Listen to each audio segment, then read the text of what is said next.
Greetings, greetings, greetings, greetings. I'm King Clifford Jefferson, ascendant of Godfrey, the fifth Counterband Jew, son of folk, ruler of Jerusalem, on the reincarnation of King Edgar the Peaceful, which we know here at the English Third Temple Church of England, Third Temple English Church of England, as Jesus Christ, the Vicar of Christ, or Melchizedek, better known as the King of Righteousness. It is February 4th, 2025, which is equivalent to the birth year 2975. I greet you in the name of the predecessors, the ancestors, the successors, family, fathers, mothers, children, aunts, uncles, etc. I greet you in the name of my Queen Sister Godwinson from the House of Godwinson, as well as Archbishop Belmont from the House of Belmont, Countess Rachel from the House of Cersei, as well as everybody here who are trying to get an understanding of what it is that we are here and called to do. This lecture is called New Jersey Has Stolen the People's Substantive Rights. Once again, this lecture is called New Jersey Has Stolen the People's Substantive Rights. Okay? That's the topic of today's lesson. I don't know if y'all know what substantive rights are, but substantive rights are those that are protected by substantive law. Okay? So this is what we're going to talk about today. On that thought.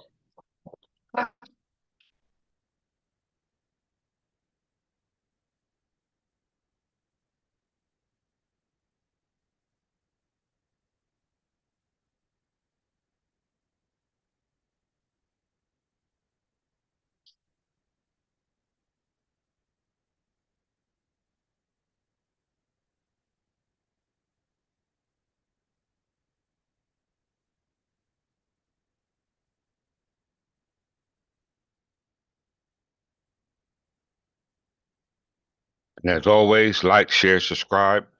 All donations are welcome. Gifts, as well as free and common sockets to $ Clifford Jefferson L or the Third Temple English Church of England. Okay. Once again, it's just beautiful to be here today to be able to break bread with my brothers and sisters in lieu of what we are here and called to uphold the truth.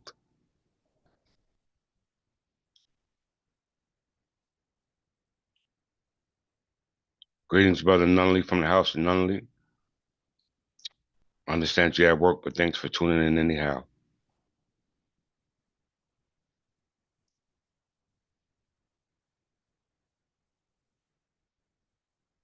As always, I have a thumbnail, not a thumbnail, but a small skit versed upon what is being talked about today in lieu of what we call the uh, expatriation or the deportation or the distribution or the transferring people back to their original country. Okay?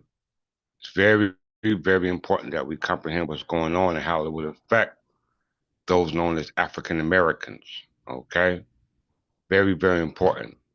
So it's it's not that, you know what I'm saying, that we're being biased, but the law is the law. And no one has excuse when the law is declared. And everybody's subject to it. Ignorance of the law is no excuse, once again. All right. So this lesson is in lieu of the law. Okay. That's where our rights come from. Our substantive rights are protected by substantive law. Okay. So we must get an understanding about that. That way we'll be safe on our land, amongst our people. You know what I'm saying? That we can be productive like our ancestors were productive back in the days when they were under the customary laws of the ancestors. Okay? So without further ado, let's get started with this marvelous lesson.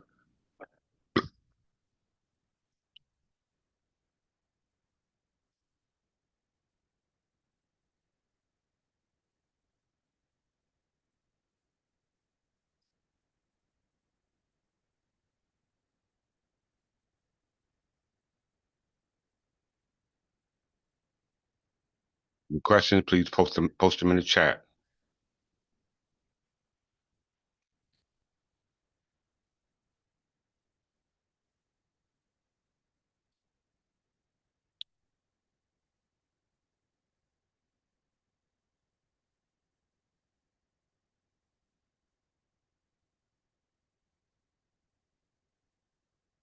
Here we go.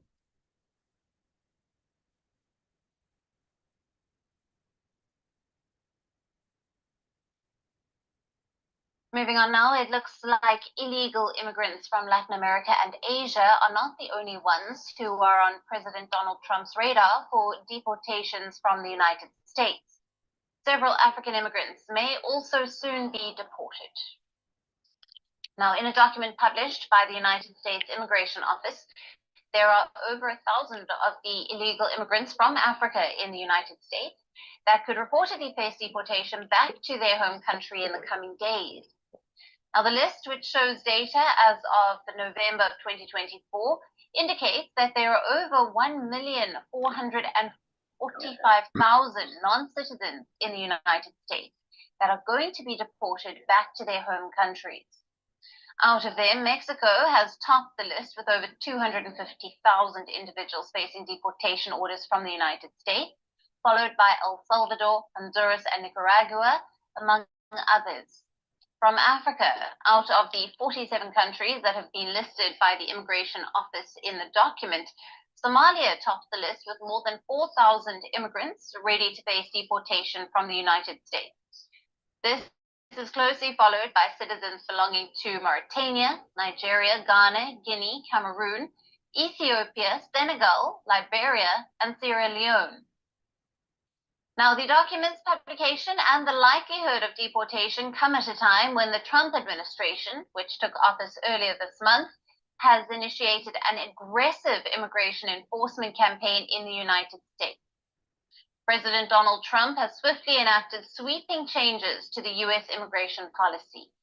Since his January 20th inauguration, his administration has launched what it calls the largest deportation operation in American history. Trump says these actions are needed after millions of migrants illegally entered during his predecessor Joe Biden's presidency. In his first week in office, Trump has signed multiple executive orders targeting immigration, including one declaring a national emergency at the U.S.-Mexico border. The administration has deployed around 4,000 active duty troops to reinforce the southern border and has also begun deportation flights using military aircraft. Washington has also urged countries across the world to accept the return of their nationals who have been illegally residing in the United States. While some have taken their nationals back, others have shown resistance. In Africa, Nigeria has expressed its readiness to welcome back Nigerian deportees from the United States. Reports suggest that the West African country has established an interagency committee to manage the process, facilitating necessary arrangements for Nigerians who may face deportation. But while there have not been any deportations from the United States to Africa reported yet, fears and concerns are growing that after Mexicans and the South Americans, African immigrants are going to be the next target of the Trump administration. They're calling the show Vantage. We hope you like. Okay. African Americans will be the next target by Trump. African Americans will be the next targeted group by Trump. Okay? So the question becomes, what is it that protects your status here as a citizen? If African Americans are to be sent back to their country. Once again, African Americans. That means Africans over here in the landmass that they call America. Okay, and we must identify the word or the term African. Okay, contrast to the word Africa. Okay, and we know that these particular names are ambiguous when you do a further research of these terms. Okay, so we must understand that New Jersey is the key to understand how the people's substantive rights were stolen. Okay, the people's substantive rights were stolen. Okay, without any rights, you have no protection. Okay, without any rights, you have no protection. Very important. Let's look at it.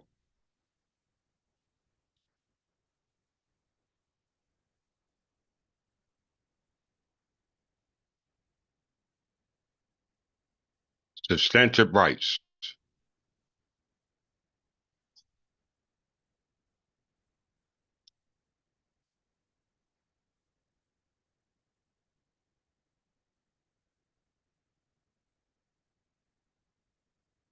Substantive rights.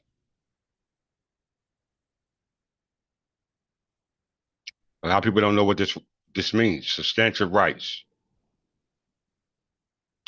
Substantive rights are basic human rights possessed by people in ordered society and includes rights granted by natural law as well as substantive law. Once again, substantive rights are basic human rights possessed by people in order society and included rights granted by natural law as well as substantive law. All right? That's the first basic understanding about rights. They come from natural law and substantive law. Okay? From natural law and substantive law. Substantive rights involve rights to the substance of being human, life, liberty, and happiness, rather than a right to a procedure to enforce that right, which is defined by procedural law. One example of substantive right is a substantive equality.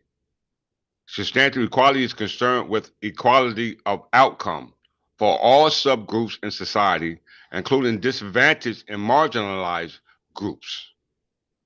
Substantive rights are contrast with procedural rights, which are purely formal rules or laws that only prescribe how a law ought to be enforced, rather than defining the outcome of a law.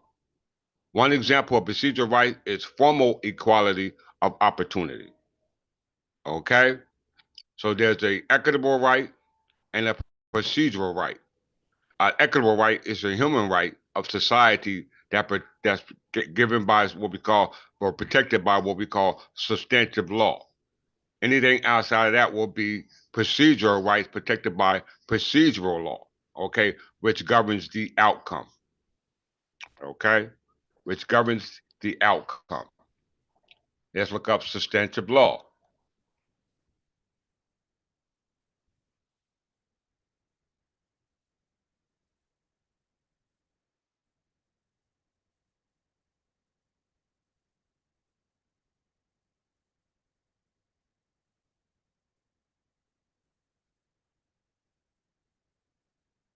Substantive law.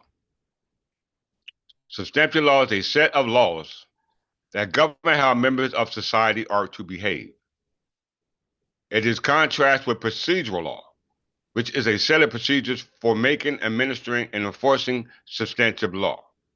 So procedural law are made to enforce substantive law, which are human laws, such as life, liberty, and pursuit of happiness. If there is no procedural law to protect the substantive law, then it's just procedural law to enforce whatever law that they created that subject to what? A procedure. Okay? So it's a procedural law, which is a set of procedures for making, administering, and enforcing substantive law. Substantive law defines rights and responsibilities in civil law, in crimes and punishment, in criminal law, substantive equality, or substantive due process. It may be codified in statute or existing through precedents in common law. Once again, in common law. Substantive laws which governs outcomes are contrast with procedural law which governs procedure. Okay? So once again, substantive law defines rights and responsibilities in civil law and crimes and punishment in criminal law, substantive equality or substantive due process. It may be codified in statute or existed through precedents in common law. We know that statutory law is called receptive statutes, okay? And common law is called case law. And substantive laws which govern outcomes are contrast with those laws that are not substantive laws under the common law, which is just governed by some type of procedure to enforce that color of law. Okay? Very important that you understand that. Okay?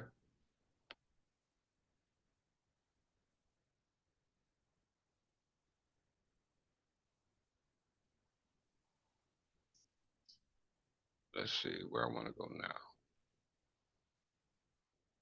So we're trying to find out where our substantive rights come from under substantive law. Okay? We're trying to find out where our substantive rights derive from pertaining to substantive law. And we just define substantive rights and substantive law.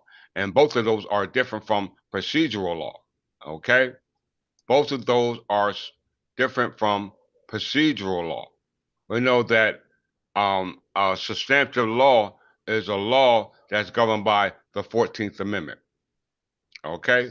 By the 14th Amendment, because when we were emancipated by the 13th Amendment, we were given protection by way of the 14th Amendment, which gave us ability to now be considered as citizens. Okay? As a citizen. All right? But there was different procedural laws to be applied as a citizen versus the procedural law to be applied as a naturalized citizen, okay, or a foreign citizen, okay? A naturalized citizen or foreign citizen is governed by Part 2 Sequitur, which is the law of the mother, which is based upon you being born on the soil, okay, versus which is called just soil, versus just sanguineous by way of your blood, okay? It's by way of your blood. It's called just sanguineous. Very, very important to understand that. So when we look up the 14th Amendment,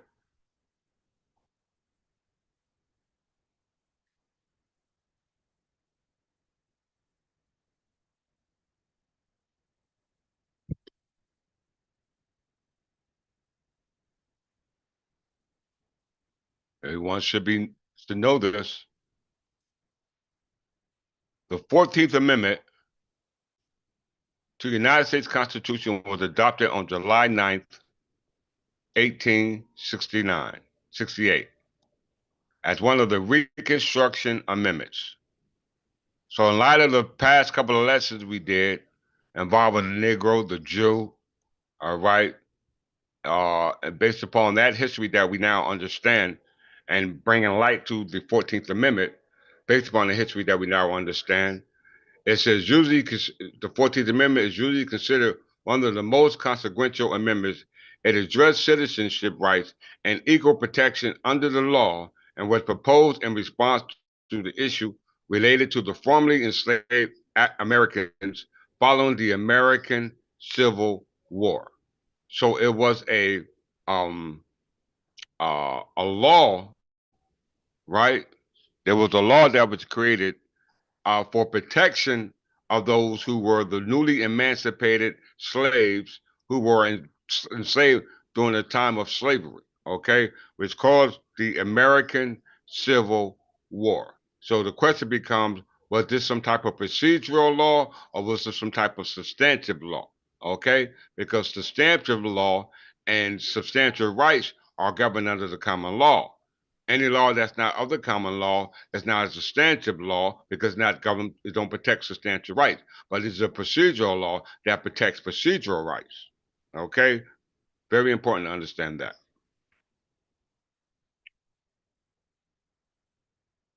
The amendment was bitterly contested, particularly by the states of the defeated Confederacy, which were forced to ratify it in order to begin representation in Congress.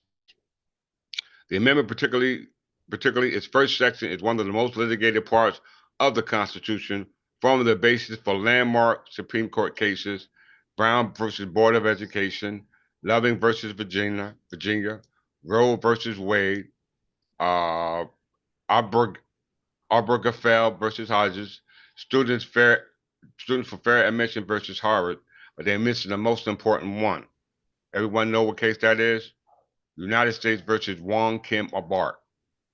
Once again, United States versus Wong Kim or Art is one case that needs to be examined in regards to the new substantive rights under substantive law, or the contrast to that, the procedural rights based upon procedural laws that derive from the passing of the 14th Amendment. Okay? The amendment first section includes the citizenship clause, privileges or amenity clause, due process clause, and equal protection clause. Okay? The citizenship clause broadly defines citizenship, superseding the Supreme Court decision in Dred Scott versus Sanford. Everybody needs to examine that case. Has a lot of truth to it, which has held that American descendants from African slaves could not be United States citizens. Once again, the Dred Scott case on the Chief Justice Taney said that American descendants from African slaves could not be what? United States citizen. The clause for the United States citizen, as determined by the United States founding fathers, was the Naturalization Act of 1790, which made them citizens of the United States. Dred Scott was not included based upon that legislative enact, in its intent. Okay? He was not included in that legislative intent. It says that the citizenship clause broadly defines citizenship, superseding the Supreme Court decision of Dred Scott versus Sanford, which has held that American descendants from African slaves could not be United States citizens. Since an 1873 decision, the privilege or amenity clause has been interpreted to do little. The Due Process Clause prohibits states and local governments from depriving persons of life or property without fair procedure.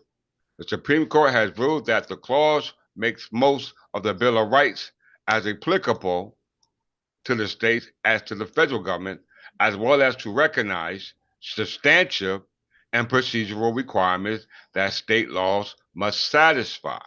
Okay? So if they satisfy the substantive law, okay, that will deal with the common law. If they satisfy the procedural law, that deal with the procedural rights. Okay? And we know the procedural rights are not those rights governed under the 14th Amendment, because you read the 14th Amendment as stated by the Supreme Court, it would be more in line with the substantive rights based upon substantive law. Okay? The Equal Protection Clause requires each state to provide equal protection under the law to all people, including non-citizens. All right. So citizens should have substantial rights, and non-citizens should have procedural rights within this jurisdiction. This clause has been the basis for many decisions rejecting discrimination against people belonging to various groups. Various groups. So all the brothers and sisters that are behind me, all right, were were based upon the law were supposed to be protected by the common law, which is substantial. But because of them not understanding or knowing or not taught the common law, the rights they received were procedural. And it wasn't the rights that were created for the founding fathers, because those rights were based upon a legislative intent, okay, based upon their status, just like the law created for those who became state citizens or federal citizens based upon their political status, based upon a procedural law. Okay, but nothing is substantive based upon those two definitions of citizenship, because they don't involve the common law. Okay, they don't involve the common law.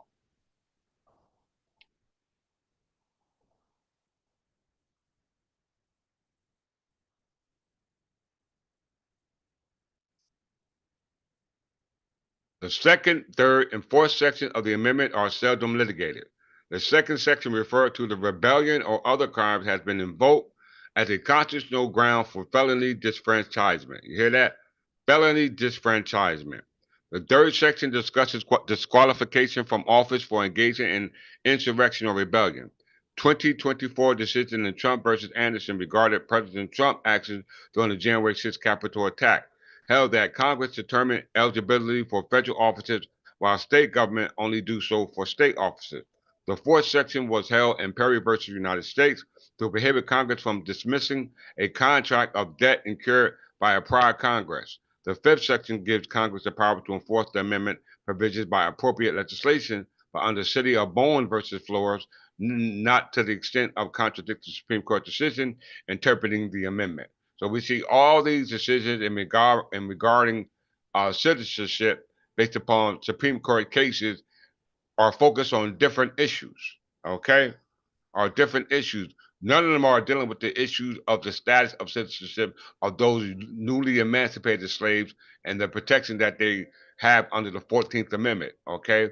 Which is those either based upon substantive rights or those based upon procedural rights. And those that are under attack now based upon the executive action created by the executive decision under Donald Trump are based upon procedural rights and procedural laws based upon procedural enactments, not based upon substantive law, based upon substantive rights, based upon substantive actions created by the legislature, okay, and upheld by the Supreme Court. Very important. For in that, we have to go to United States versus Juan Art.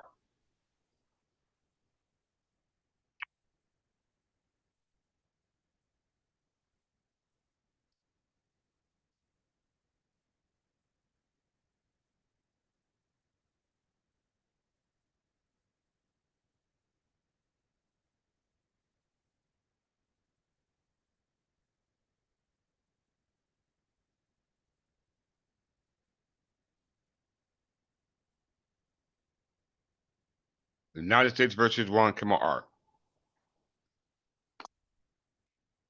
This is the case.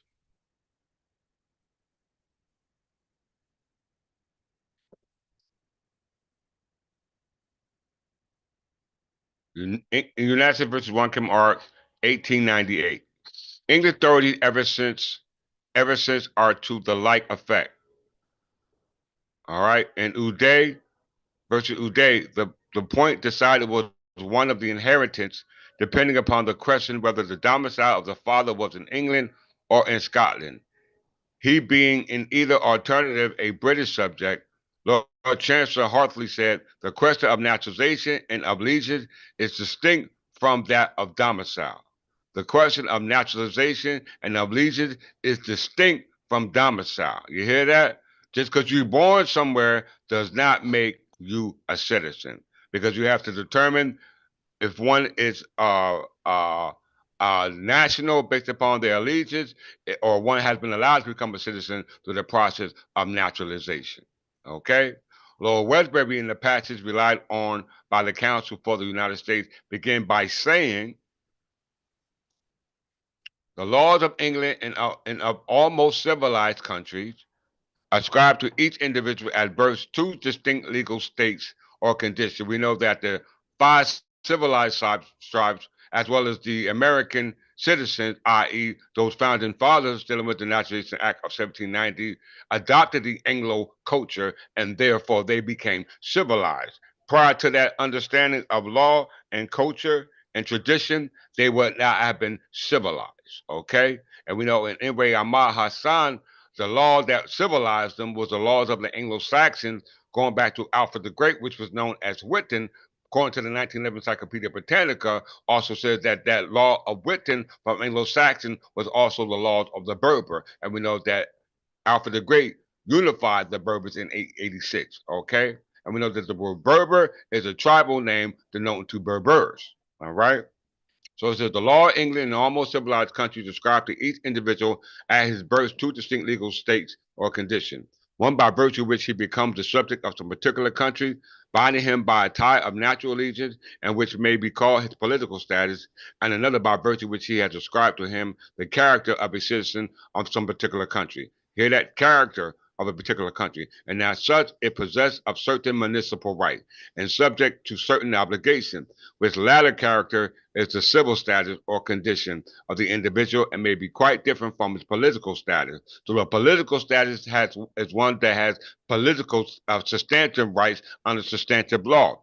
One that has a municipal status is one based upon on municipal rights, is based upon procedural law and procedural rights. Do everyone understand that? Please give me a thumbs up in the chat line. If everyone understand that, give me a thumbs up in the chat line, chat box. And then, while maintaining that civil status, is universally governed by a single principle of domicile.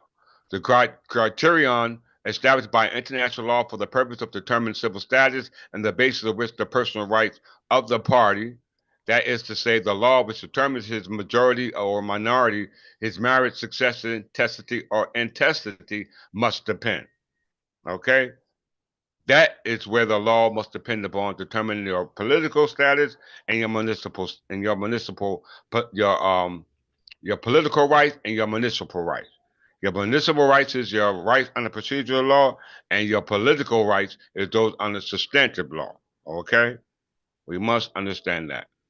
He yet distinctly recognized that a man's political status, his country, patriot, and his nationality, that is, natural allegiance, may depend on different laws in different countries.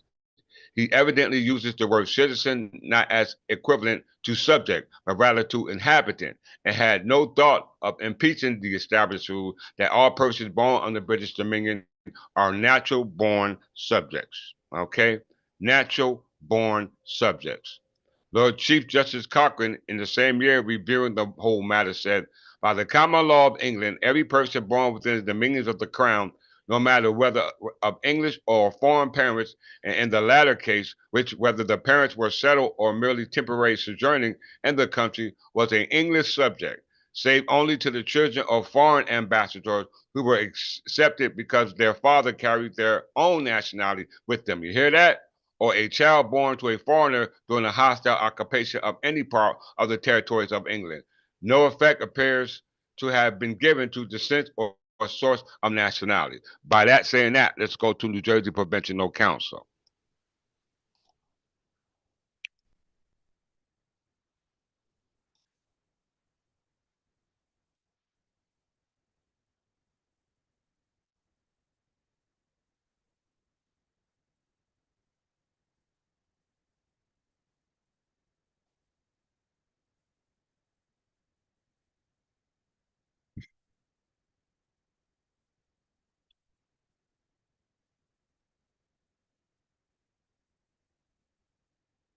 New Jersey Provincial Council.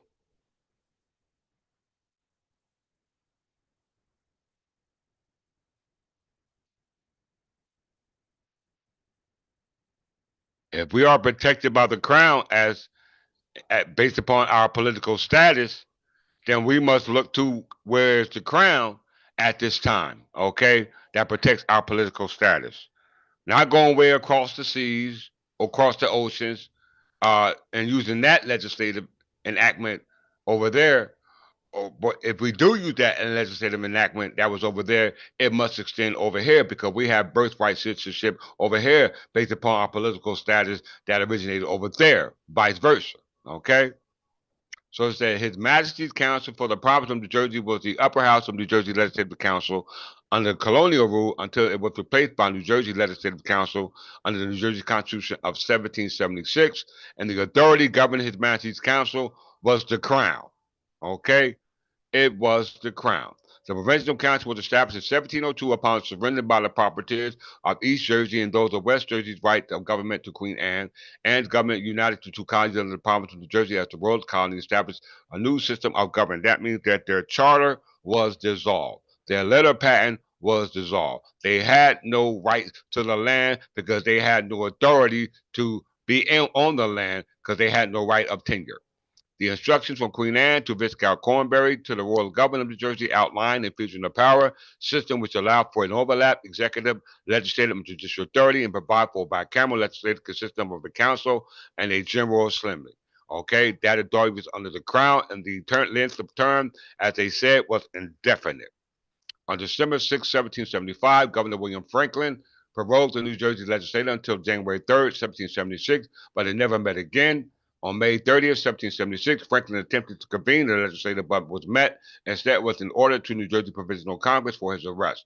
On July 2nd, 1776, Provincial Congress approved the new Constitution, and on the August 3rd, the New Jersey legislative elected, which was appointed by Provincial Council, being succeeded by the elected New Jersey Legislative Council. As we can see, the crown was overthrown, and as a result of the crown being overthrown, our substantive protective rights and political rights and civil rights was overthrown as well, as stated in Chisholm versus Georgia. Okay? Now we know that because once they overthrown the crown, which governs the land based upon the land being crown land and crown land being intel, it was over to now start their form of tenure, which was called fee simple tenure. Okay? Okay, fee simple tenure. Okay? It's very important that we understand that to keep track of where I'm going with this. All right? Let me get another add on.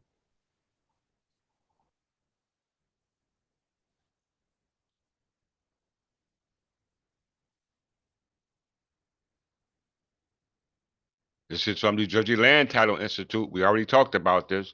Oh yeah, let me give y'all ups on what happened in court yesterday in a criminal case. Um, I had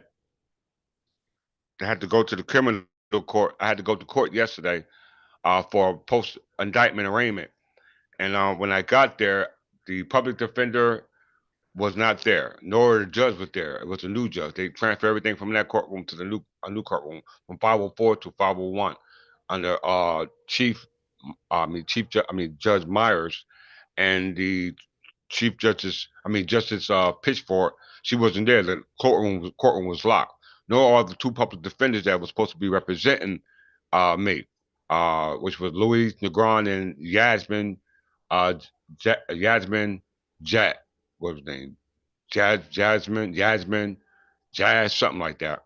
All right. Now, both of these public defenders didn't want to argue the fact or the grounds of why I want what I wanted to argue because they saying that they couldn't they don't honor the common law in the courtroom, which I find my strange. I said, well, I wouldn't care what you say.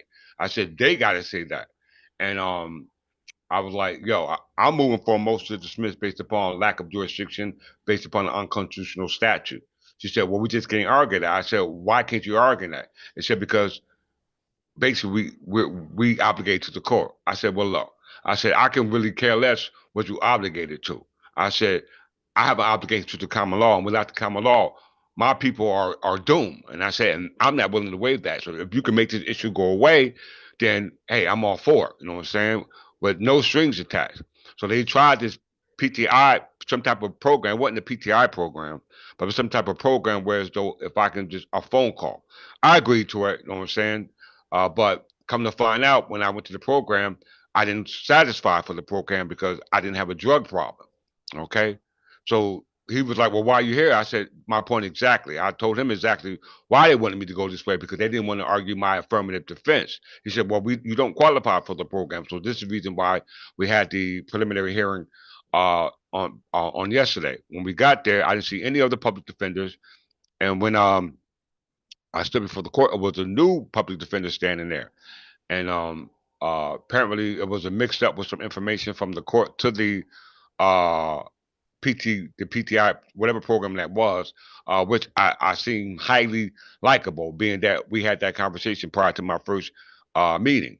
So I think that was to start them so they can call out on that particular day and allow the other public defenders to sit in.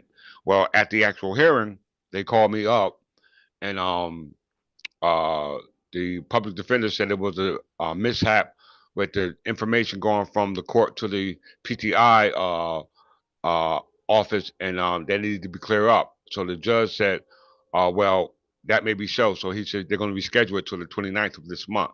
But he said that there was a recommendation for the defendant in lieu of breaking down or uh, lowering the time on which he needs to call in regards to uh, the pre uh, the pre-release agreement. All right, which was to call twice a month. They recommended to be lowered once a month instead of twice a month. Of course, the prosecutor objected, but the judge granted it.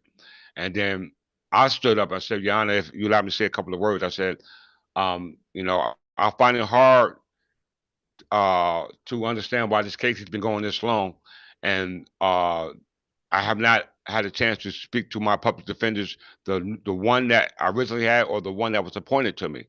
So as soon as I said that, the new public defender tapped me on the shoulder and said, "Oh, don't worry about that. That was because of some mumbo jumbo." And then he reached over to me and whispered in my ear, said, "Oh, we got you a new public defender. It was an Asiatic attorney, okay? With parts of not Asiatic. It was a black attorney. I asked him what was his nationality. He said, for the lack of a better term, black." I said, "You know what? Okay, that's cool." Now, I find it's hard to and strange, or likely to believe that both public defenders, which was appointed by the court, didn't want to take this case because of my affirmative defense, and my affirmative defense was based upon citizenship. Okay, citizenship, based upon how they're presuming to be a citizen, based upon how I'm establishing me to be a citizen, i.e., not just a subject of England, but as the King of England, governed under the authority of Prince Patriarch, father of my nation. And as a result of that, they did not want to defend it. And this is why a Negroid was appointed. Now, on the 29th, when I get there, I only got 3 questions for him. I'm going to set him up. How do you feel about freedom? How do you feel about slavery?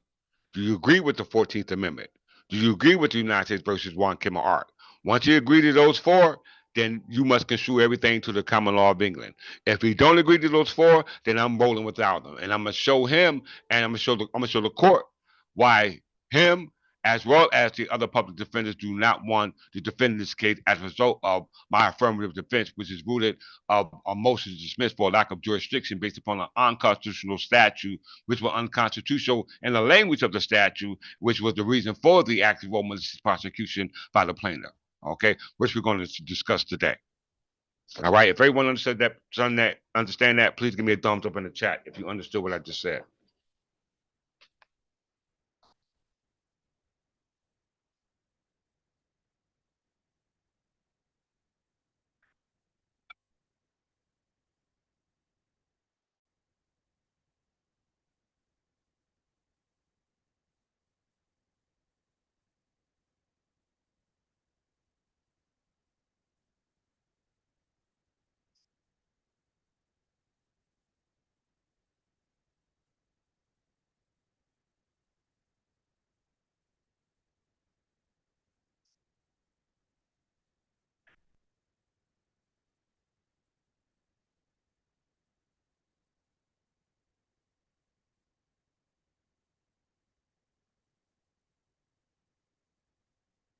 You can't have any rights on land in a land that you don't belong.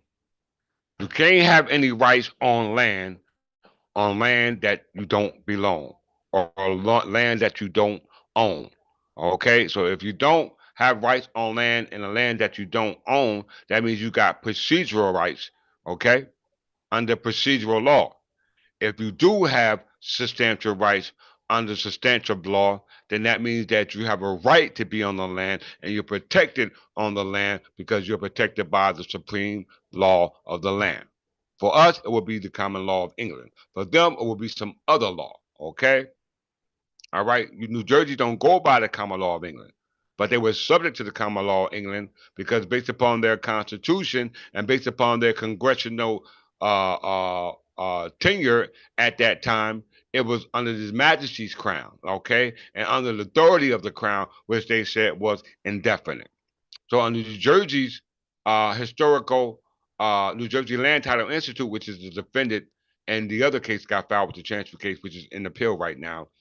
It says the historical background feudalism, because New Jersey was formerly a colony of the Crown of England, the history and development of our entire legal system, including our system of land ownership, has its roots in England. For their purpose, and their intent, the development of land ownership began with the successful invasion of England by the Normans in the year 1066. So New Jersey agrees that the only way they can convey land and possess land, all right, is based upon the successful invasion of the Kingdom of England that was done by the Normans going back to 1066 and under the leadership of William the Conqueror.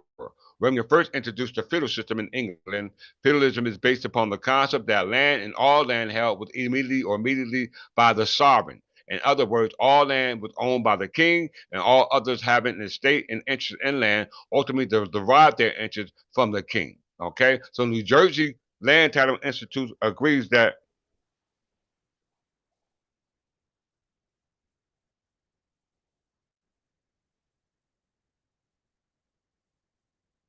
My Lord King, did they say?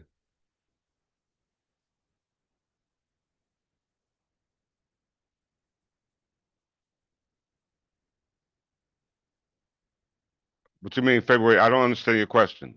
My Lord King, did they say or write February 29th because the last date of February is 28th? It could have been the 28th. It's good, but the 28th. What were we talking about, and what were we talking about in regards to that date that you just mentioned? What were we talking about?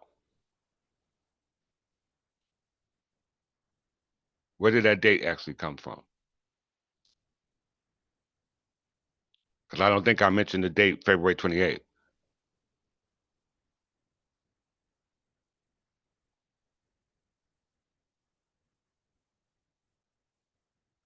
When did the date come up? February 29th.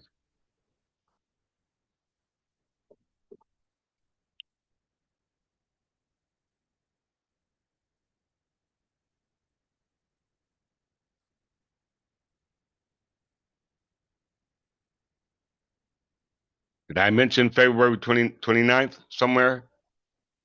While we wait for that response, we can see here that New Jersey Land Title Institute, right, clearly says that their way of conveying and owning land was based upon the successful invasion of William the Conqueror, going back to 1066. Okay, that's what they said. We didn't say that. We know New Jersey Provincial Council, all right, under New Jersey Provincial Council, it clearly said that that was His Majesty's Council. Okay, it was their Majesty's Council, and it was under the authority of the Crown. All right, it was under the authority of the Crown of England, and the authority of the Crown of England was indefinite. Okay, it was indefinite. All right, so they are already admitting in the article that New Jersey was a colony of the Crown, and we can prove and validate by the law that the authority of New Jersey was under the Crown from 1702 to 1776, and it was under the Majesty's Council. Oh yeah, okay, yeah. Let me see.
24th. How about that? It was the 24th. Thank you for that, Countess Middleton. It was the 24th. Yeah, so we're supposed to go back to 24th. And when we go back on the 24th, I'm gonna let that uh Negro let him know that look, this case may make you could make you famous, all right? But you got a choice to make right now. What you have right now is full proof. You know what I'm saying? This is why those two public defenders passed it off because they know what we about to talk about today is doomsday for them. One statue is doomsday because everything that their case depend upon is rooted is going can be disqualified by this statute which justifies the necessity of why I did what I did. Okay? Because my obligation is to make sure I protect my nationals under the common law of England, which is a substantive right based upon substantive law, and not a procedural right based upon procedural law. Okay? Which is pretty much whatever they say it is. All right? So when I go to that, I'm going to ask them, you got 3 questions. If you want your people to be emancipated, then you are not obligated to that courtroom. You obligated to the law. Okay? You obligate to the law. And your obligation is to defend that law, no matter what that courtroom say, because you can't be held accountable for obeying the law. Okay? Once you say that,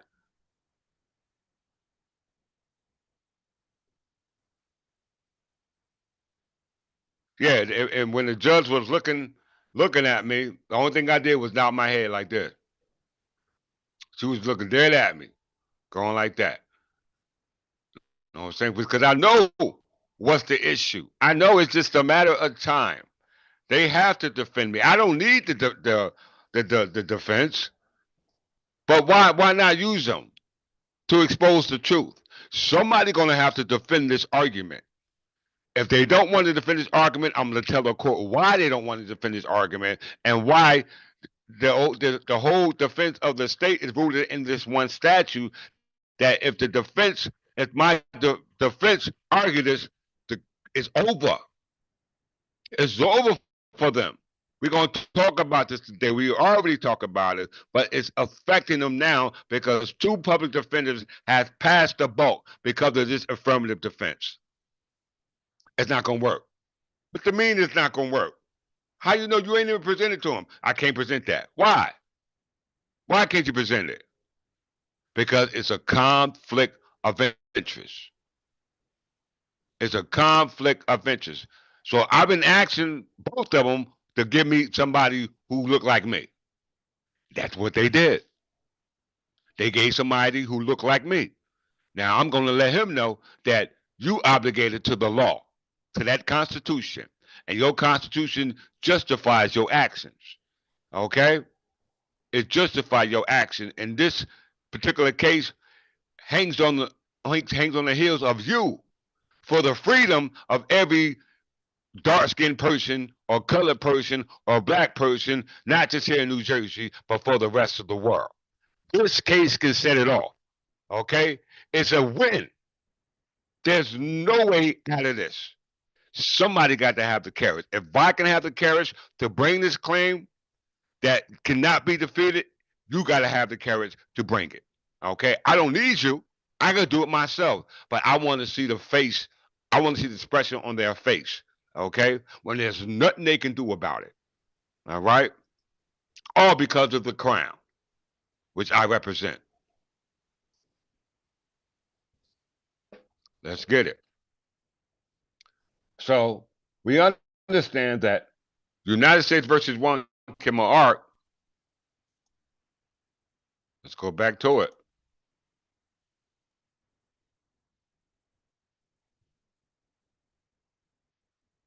Let me ask him, do you know about United States versus Kimmel Art? You need to study that case. It says right here, by the common law of England, every person born within the dominions of the crown. New Jersey was the crown. You can go right back to 1772, 702. New Jersey was the crown. All right? Come on, don't play with us. No matter whether or English or foreign parents, in the latter case, whether the parents were settled in merely temporary sojourning in the country, was of English subject, save only to the children of foreign ambassadors who were accepted because of their fathers carried their own nationality with them, or the children born to the foreigners during the hostile occupation of any part of the territories of England, point blank. So that means that if you don't follow this substantive law, for your protected substantial rights, which is political, then you have the other one. Procedural law protected by procedural rights, which are now being revoked. They are now being revoked. Cockburn on nationality. Mr. Dicey, in his careful and thoughtful digest of Law of England, with reference to the conflict of laws published in 1896, says that the following proposition, his principal rules being printed below in italics. British subjects mean any person who owes permanent allegiance to the crown. Permanent allegiance is used to distinguish the allegiance of a British subject from the allegiance of an alien who, because he is within the British Dominion, owes temporary allegiance to the crown. Natural born British subjects means a British subject who has become a British subject at the moment of his birth. Subject to the exception herein after mentioned, any person who, whatever nationality of his parents, is born within the British Dominion is a natural born British subject. This rule contains the leading principles of English law on the subject of British nationality. Okay? Not the same as English nationality. Very, very important. You might be a subject, but you're not no national.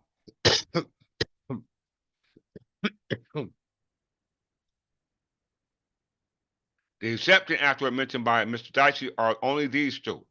Any person who is father being an alien enemy is born in part of a British Dominion, which at the time such person birth is in hostile occupation, is a alien.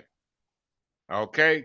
Is an alien. Two, any person whose father is being a alien is at the time of such person's birth an ambassador or other diplomatic agency accredited with the crown by the sovereign of a foreign state is, though born within the British Dominion, is in fact a alien. Okay? You're an alien. Very, very, very important. The exceptional and unimportant instance in which birth within the British Dominions does not of itself confer British nationality or due to the fact that though the common law nationality or allegiance in substance depend on the place of a person's birth. It is in theory at least dependent not upon the locality of a man's birth, but upon his being born within the jurisdiction and allegiance of the King of England. And it might occasionally happen that a person was born within his dominion without being born within a legion, or in other words, under the protection and control of the crown. Y'all hear the language right here? This is United States versus one Kim Ark, which all black people, all black slaves, all slaves and children must be accredited with. Okay? Must be accredited with. It thus clearly appears that by the law of England for the last 3 centuries, beginning before the settlement of this country and continuing to the present day, aliens while residing in the dominions possessed by the crown of England were within the allegiance and the obedience, the faith or loyalty, the protection and power, the jurisdiction of the English sovereign. And therefore every child born in England of alien parents was a natural born subject unless the child of an ambassador or diplomatic agent of foreign states or of alien enemies in hostile occupation of the place where the child was born. Okay? Very, very, very important for you to understand that. The same rule was enforced in all the English colonies. You hear that? Upon this continent down to the time of the Declaration of Independence, and the United States afterward, and continued to prevail under the Constitution as originally established. In the early case of the charming Betsy, it appears to have been assumed by the court that all persons born in the United States were citizens of the United States. Chief Justice Marshall said, Chief Justice Marshall saying, whether a person born within the United States or becoming a citizen according to the established laws of the country can divest himself absolutely of that character otherwise than in such manner as may be prescribed by law is a question which is not necessary at present to decide. Okay? Not at present to decide. Hold that thought.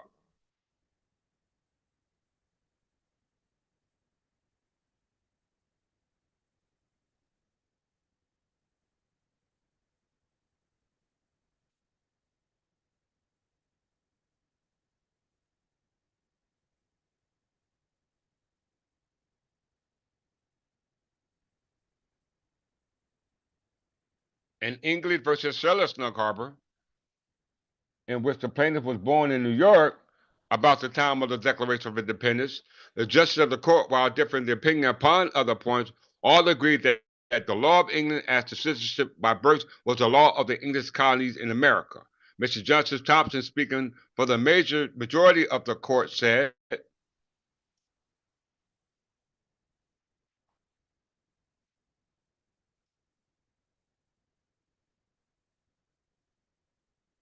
it is universally admitted, both in English courts and in those of our country, that all persons born within the colonies of North America, while subject to the crown of Great Britain, are natural born British subjects. Are natural born British subjects. Okay? We must understand that to understand our rights to the land. Our rights to the land. We must understand that. All right? Because if you don't understand that, you don't have a right to the land. You don't have a right to the land. Let's go here.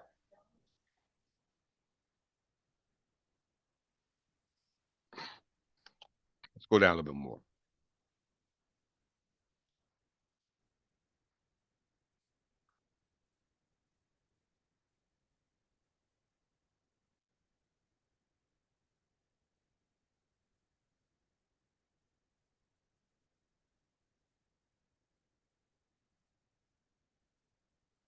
Same case.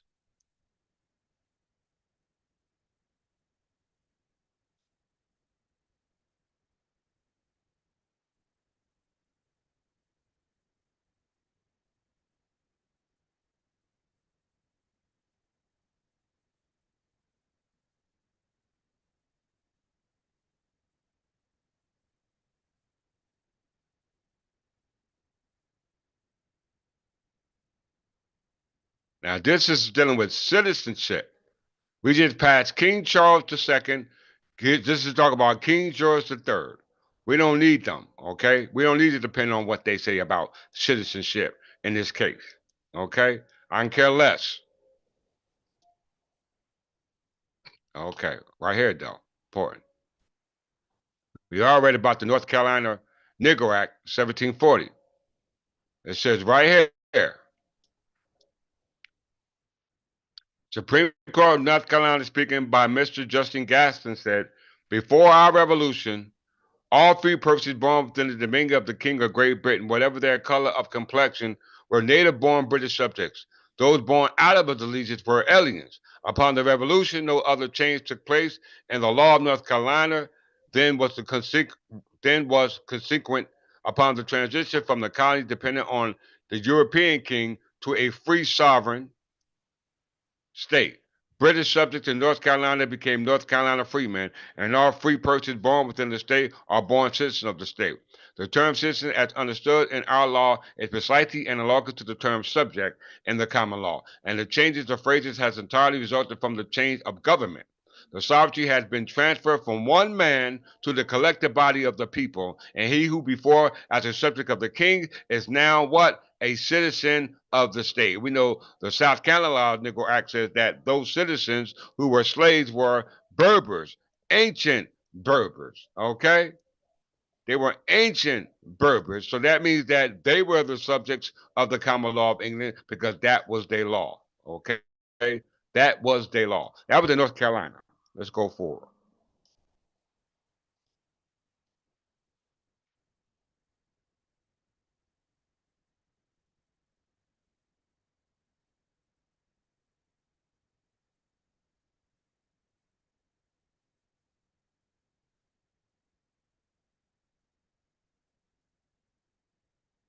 Let's see if we can find our forefathers in this case law to qualify us specifically, the descendants of the Plantagenet crown.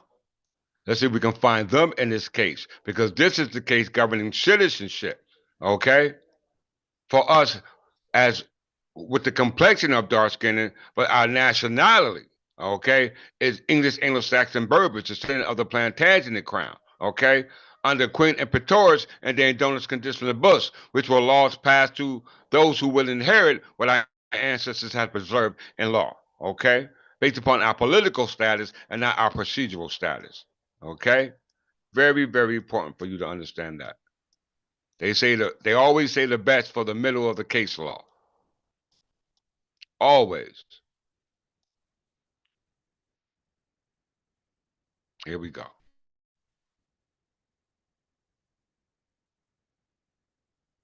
Right here.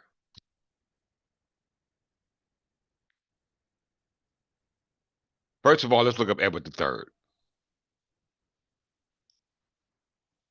War of the Roses. War of the Roses. They're aware of our history, brothers and sisters.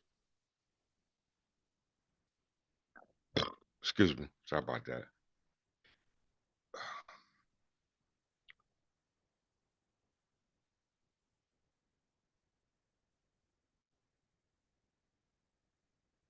All this is in the United States versus Juan Kimmel Art, the Supreme Court case governing how censorship for the emancipated slave should be looked at.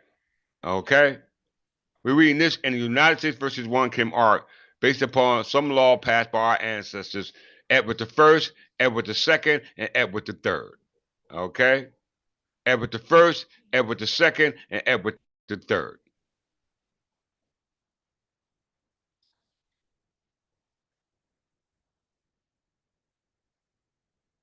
Just seeing. Here we go. The War of the Roses. All right? Actual events. Imagine we sitting in the court of law in a jury trial, right? In a jury trial. And the jury is hearing this. If they want to take it that far, I don't have a problem with it. All right? The War of the Roses, known at the time, and following centuries of civil war, where a series of civil wars fought over control over the English throne. It's still being fought.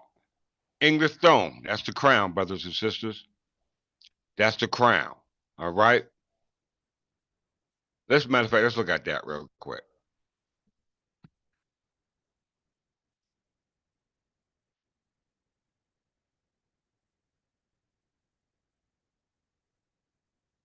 The throne of England is the throne of the monarch of England.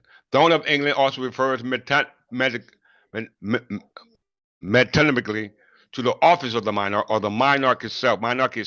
The term throne of Great Britain has been used in reference to sovereign throne and the House of Lords, from which the monarch gives his speech on the state opening of Parliament. Okay, the state opening of Parliament.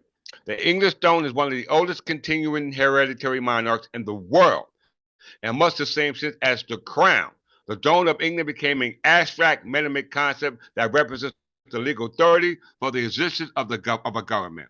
It evolved naturally as the separation of the literal throne and property of the nation state from the person and personal property of the monarch. Okay? According to tradition, the roots of the British monarchy extended to legends before the 9th century King Alfred the Great. On May 1st, King Alfred the Great. So the origin and traditions of the throne of England goes back to what? Alfred the Great. On May 1st, 1707, the Kingdom of Great Britain was created by a political union of the Kingdom of England to the Kingdom of Scotland. And this period, the throne of the United Kingdom was merged usually with the throne of England. You see how they amalgamated without authority, brothers and sisters? You see? It's right here. It don't lie. All right? All this was because of the War of the Roses. Okay? The War of the Roses. Let's go back there.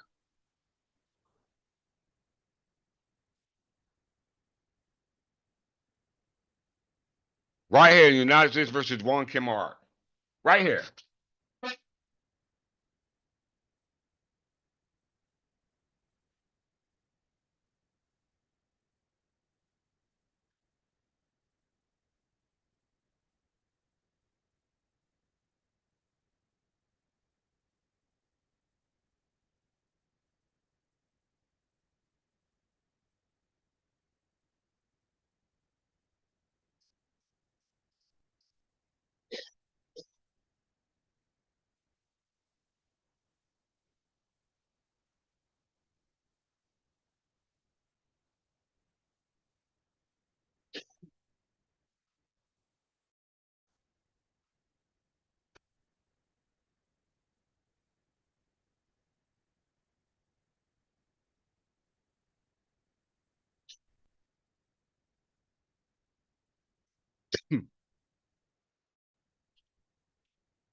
The War of the Roses, known at the time in the following centuries as the Civil War, were a series of civil wars fought over control of the English throne from 1455 to 1487.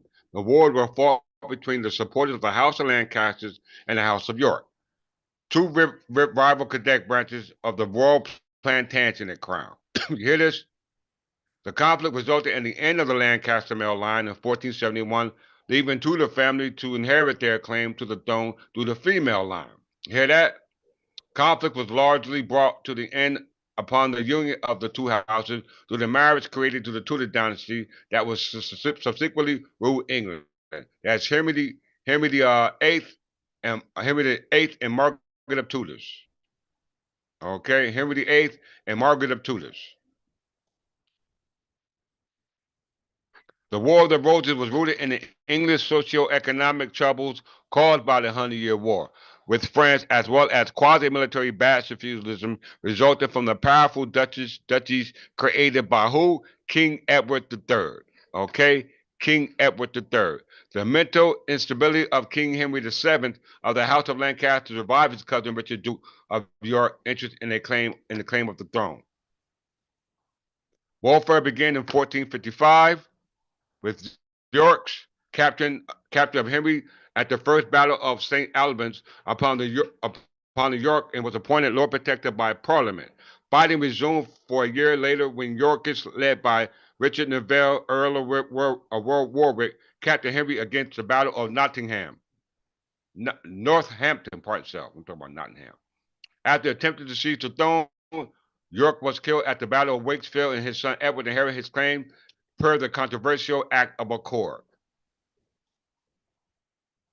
The Yorkists lost custody of Henry in 1461 after the Second Battle of St. Albans, but defeated the Lancasters at the Battle of Towton. The Yorkist Edward was formally decrowned in June 1461. Okay, there you see it. The War of the Roses. The War of the Roses. Our ancestors. And Edward III was the son of Henry III. Let's look him up real quick. Edward III.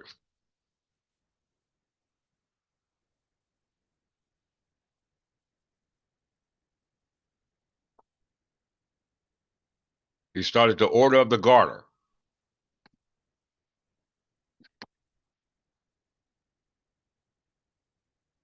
Right?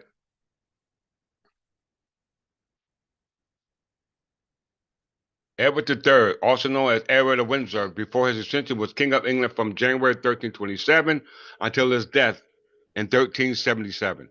He is noted for his military success and for restoring royal authority after the disastrous and unorthodox reign of his father, Edward II. Edward III transformed the Kingdom of England into one of the most formidable military powers in Europe. His 50-year reign is one of the longest in English history and saw vital development in legislation and government, and particularly the evolution of England's parliament, as well as the ravages of the Black Death.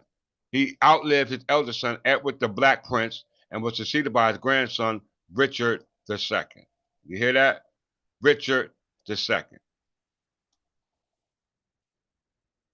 He was the son of Edward II. Edward II was the son of Edward I. Edward I was the son of John. Okay, let's look it up. Gotta know your history, brothers and sisters. Gotta know your history in order to make the claim. Edward I. Oh, yeah, his father, Henry III. All right. So Edward I's father was Henry III, and Henry III was the son of John. Okay, let's prove it. If I know what I'm talking about. John. Okay, John was the son of Henry II. All right. John was the son of Henry II. Henry II was the son of Godfrey, the fifth Count of Anjou. You go Henry II. Henry II. His father was Godfrey, the fifth Count of Anjou.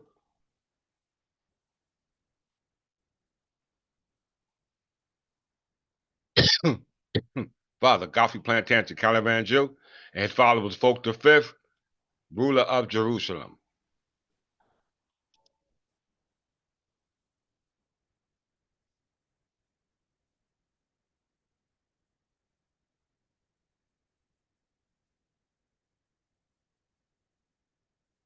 Godfrey Plantagenet, his father. Fulk, King of Jerusalem.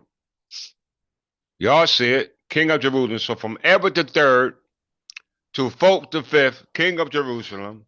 All right.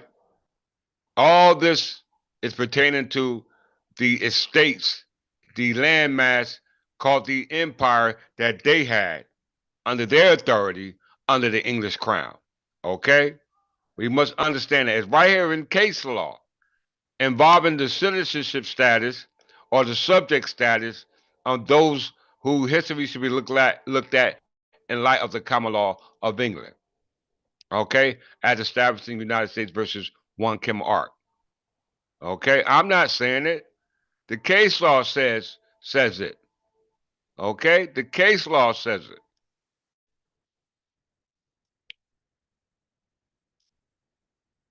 United States versus 1 Kim Art. I'm not making it up. So why is it so hard for us to receive as a people, especially when it involves our political status, i.e., our substantive rights protected by substantive law? What is our problem? What is our problem? Since both in England and the United States, indeed, statutes have been passed at various times enacting that certain issues born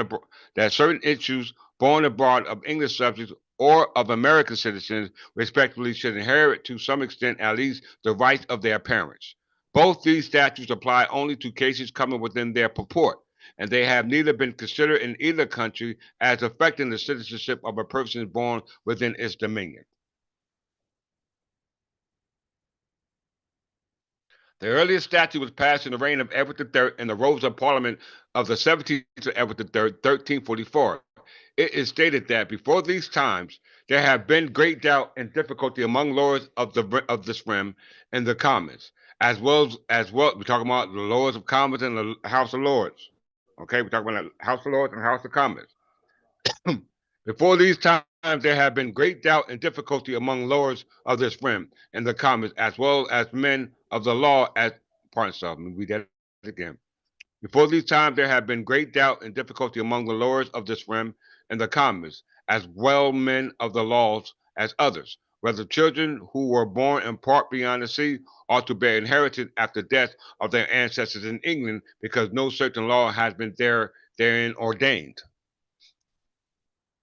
And by the king's lord and commons, it was unanimously agreed that there was no manner of doubt that the children of our lord the king, talking about Edward III, whether they were born on this side of the sea or beyond the sea, should bear the inheritance of this ancestor. This is called littorial rights or reparent rights. Okay, littorial rights or reparent rights. And in regards to other children, it was agreed in this parliament that they also should inherit whatever they might be born in the service of the king. Did y'all hear that? Are y'all listening to me?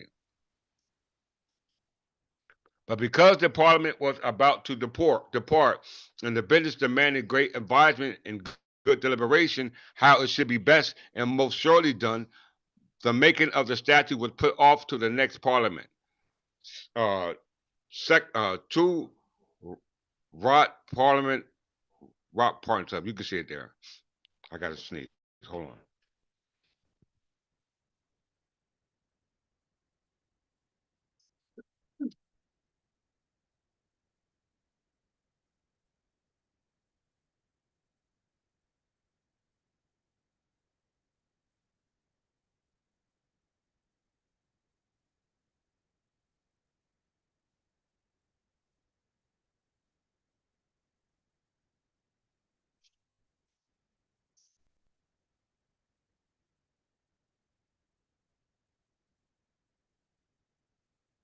Making the statute was to be put off to the next parliament by reason apparently of the prevalence of the plague, Black Plague, in England. No act upon the subject was passed until the 5th Edward III in 1350, when Parliament passed an act entitled "A Statute for Those who are born in parts beyond the sea," by which, after reciting that some people, be it doubt if the children born in any parts beyond the sea out of the legion of England, to be able to demand any inheritance within the same legions or not, whereof a petition was put into Parliament of the 17th Edward III, and as not at the same time wholly assented, it was agreed and affirmed that the laws of the Crown of England, did you hear that? Now realize that New Jersey is the Crown of England, and they're talking about the Crown of England.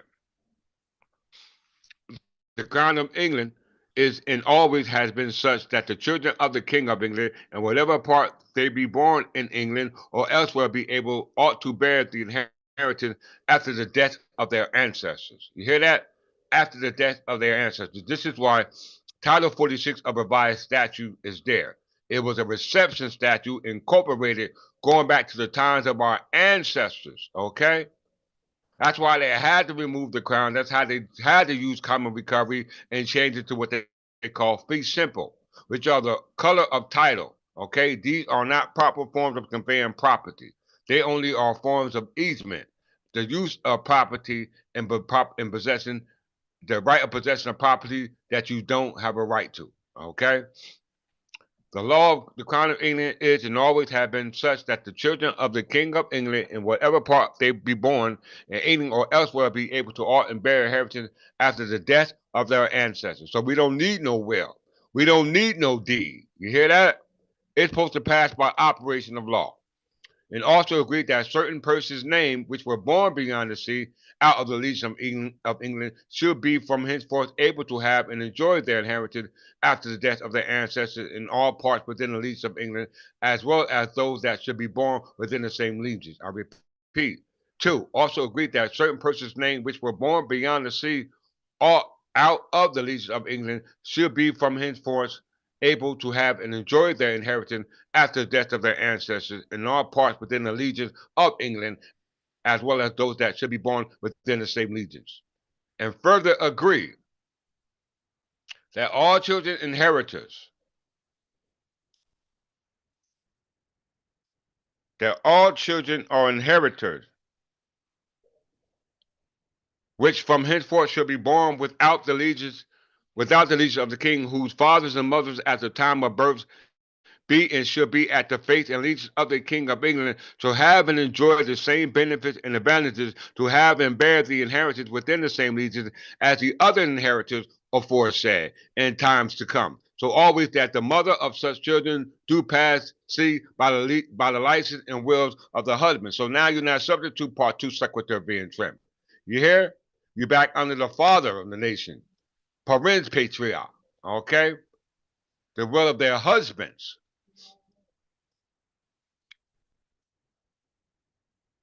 It has sometimes been suggested. It has sometimes been suggested that this general provision of the statute of the 25th of Edward III was a declaratory of the common law. You hear that? But all suggestions to that effect seem to have been derived immediately or ultimately from one of the others of these two sources. The yearbook of Richard III. Okay? Of Richard III, their descendants.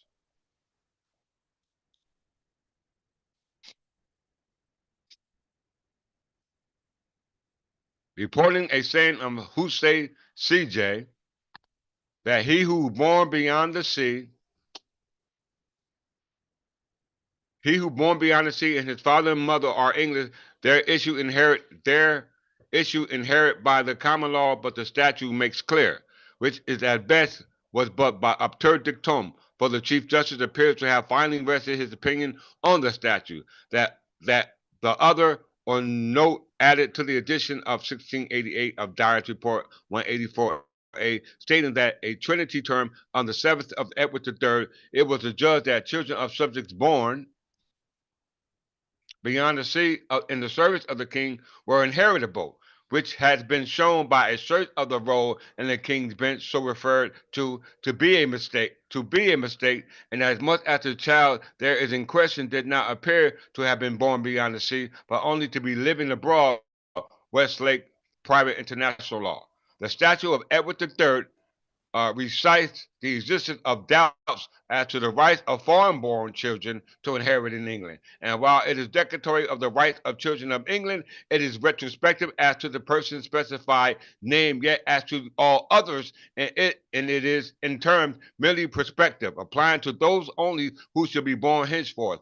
Mr. Beatty, in his papers above cited, after critical examination of the statute and of its earliest English cases, concluded that there is nothing in the statute which would justify the conclusion that it is a declaratory of the common law in any but a singular particular, namely in regard to the children of the king, nor has it in any time been judicially held to be so. The notion that there is any common law principle to naturalize the children born in foreign countries of native-born American fathers or mothers, must be discarded. There is not and never was any such common law principles. I repeat, there is nothing in the statute which justifies the conclusion that if the declaratory of the common law in any but a singular particular, namely in regards to the children of the king, nor has it at any time been judicially held to be so. The notion that there is any common law principle to naturalize the children born in foreign countries of native-born Americans, fathers or mothers, must be discarded. There is not and never was any such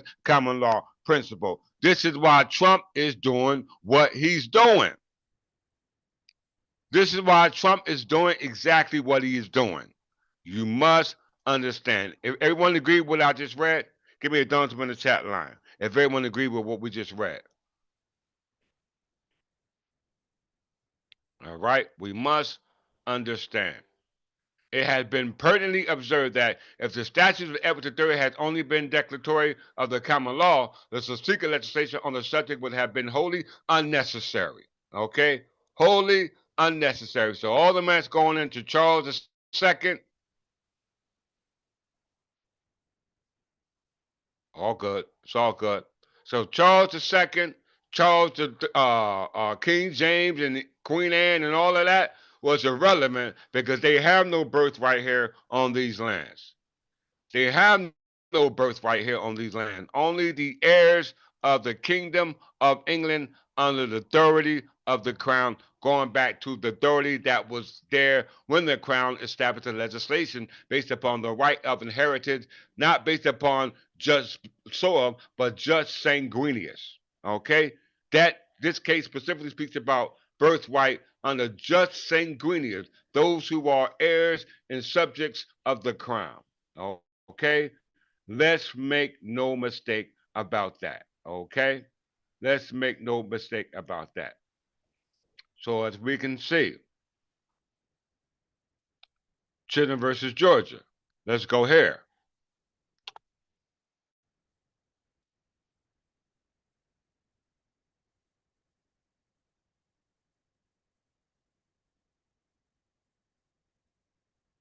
The only principle of law then can be regarded as those common to all states, I known or known such which can affect this case, but those that are derived from what properly terms a common law, a law which I presume is the groundwork of the laws in every state in the Union, and which I consider so far as is applicable to the particular circumstances of the country, and where not special act of legislation controls it to be in part itself.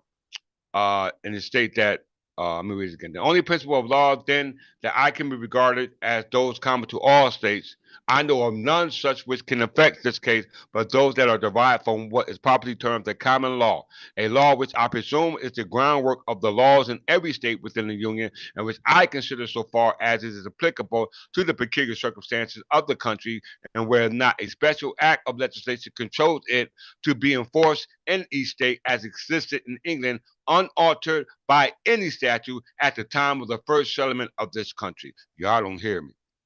Okay? Y'all don't hear me. The statutes of England that are enforced in America differ perhaps in all the states, and therefore it is probable that the common law in some respect is different. But it is certain that in regards to any common law principle which can influence the question before us, no alteration has been made by any statute which could on occasion the least material differences to have any partial effect. No other part of the common law of England, it appears to me, can have any reference to this subject but that part in which prescribes remedies against the crown. Okay? Against the crown. Not to your government, not to your administrative agencies, not to departments. It says the crown. Okay? It specifically says the crown. Every state in the Union, in every instance where its sovereignty has not been delegated to the United States, I consider to be a completely sovereign as the United States are in respect to the power surrendered. The United States are sovereign as to all the powers of government actually surrendered. Each state in the Union is sovereign as to all the powers reserved, and it must never be so because the United States has no claim to any authority but such as the state have surrendered to them. Of course, the part not surrendered must remain as it did before. Okay? It must remain as it did before. The powers of the general government, either of legislative or executive nature, are which particularly concern treaties with foreign powers, do for the most part, if not wholly, affect individuals and not the states. They require no aid from any state authority. This is the great leading distinction between the old Articles of Confederation and the present Constitution. The judicial power is a peculiar kind. It is indeed commensurate with the ordinary legislative and executive power of the general government and the power with concerns of treaties. So you must understand back in 1702 to 1706, there was a fusion of government, but by the 1844 Constitution, which is construed to the United States Constitution, that power of the legislature was transferred to the executive branch, and this is why you have executive decisions. All right, but that executive decisions govern the power of the government, which persuades the legislative power of the government its color of law, because they are not fact a government, they are in fact a corporation, and corporations are incorporated by their certificate of corporation, called articles incorporation. Nations, my brothers and sisters, do incorporate. New Jersey incorporated under Title 52 of the revised statute, which for a temporary basis, okay, it's called a provisionary government. A provisionary government. You must understand these terms. So as a result of that, they are simply under the authority of the charter called a land patent that can only be given by who? The king. Called what? A corporation. So I ain't got to say it. The case qualifies this too. Let's see.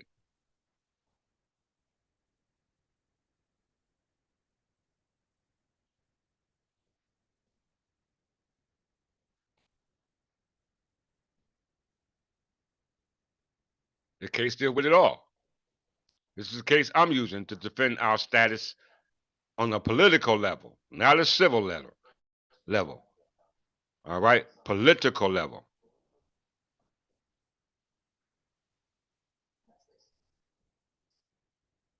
Right here.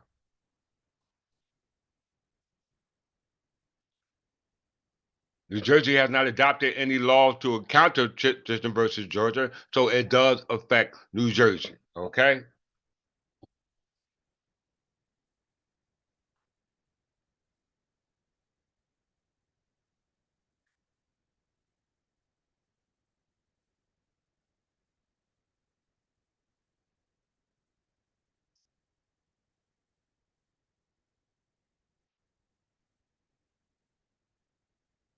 There is no other part of the common law besides that which I have considered, which can be any person be pretended parts of. There is no other part of the common law besides that which I have considered, which can by any person be pretended in any manner to apply to this case, by which concerns the corporation.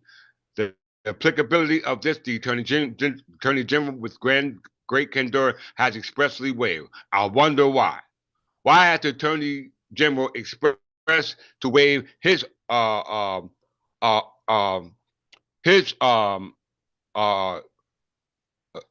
justification, or waive his argument concerning the origin of corporations? Why he waived it? Okay, why has he waived his expression of how a corporation exists? Because they did incorporate as a corporation under Title 52, but they expressly waived it. Okay, let's see why.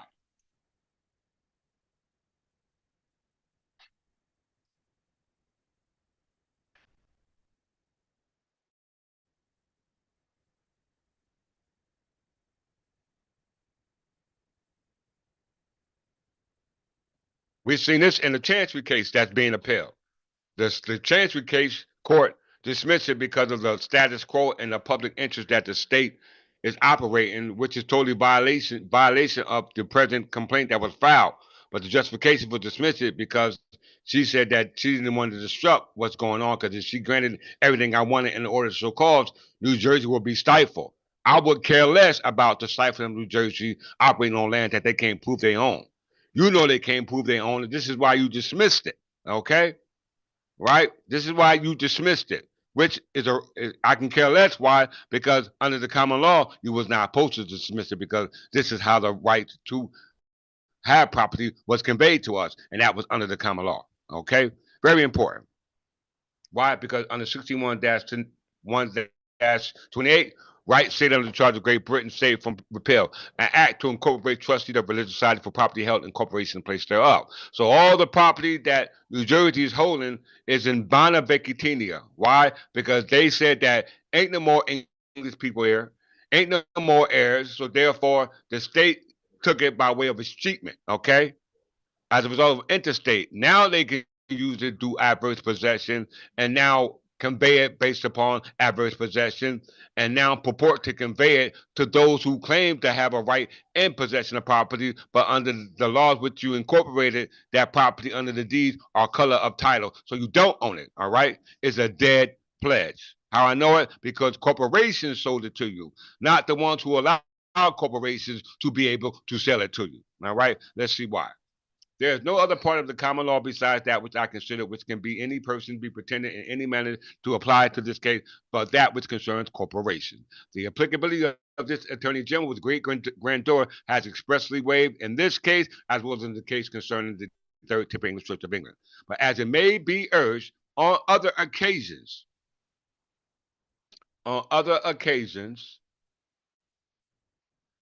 and as I wish to give the full satisfaction, I will say a few words to that doctrine. Suppose, therefore, it should be objected that the reasoning I have now used is not conclusive, because inasmuch as the state is made a subject to judicial power of Congress, its sovereignty must not stand in the way of the proper exercise of that power. And therefore, in all such cases, though in no other, a state can only be considered as a subordinate corporation merely. A subordinate corporation merely. You can do nothing but what the law says that created you. Okay? First, I answer that this construction can only be allowed at the utmost upon the supposition that the judicial authority of the United States, as in respected states, cannot be effectuated without proceeding against them in that light. A position I by no means admit. Second, that according to the principles I have supported in this argument, admitting that states ought to be so considered for that purpose, an act of the legislator is necessary to give effect to such court's construction, unless the old doctrine concerning corporation will naturally apply to this particular case. In this particular case, we will use the old doctrine concerning construction of corporation, and that old doctrine is what? The common law.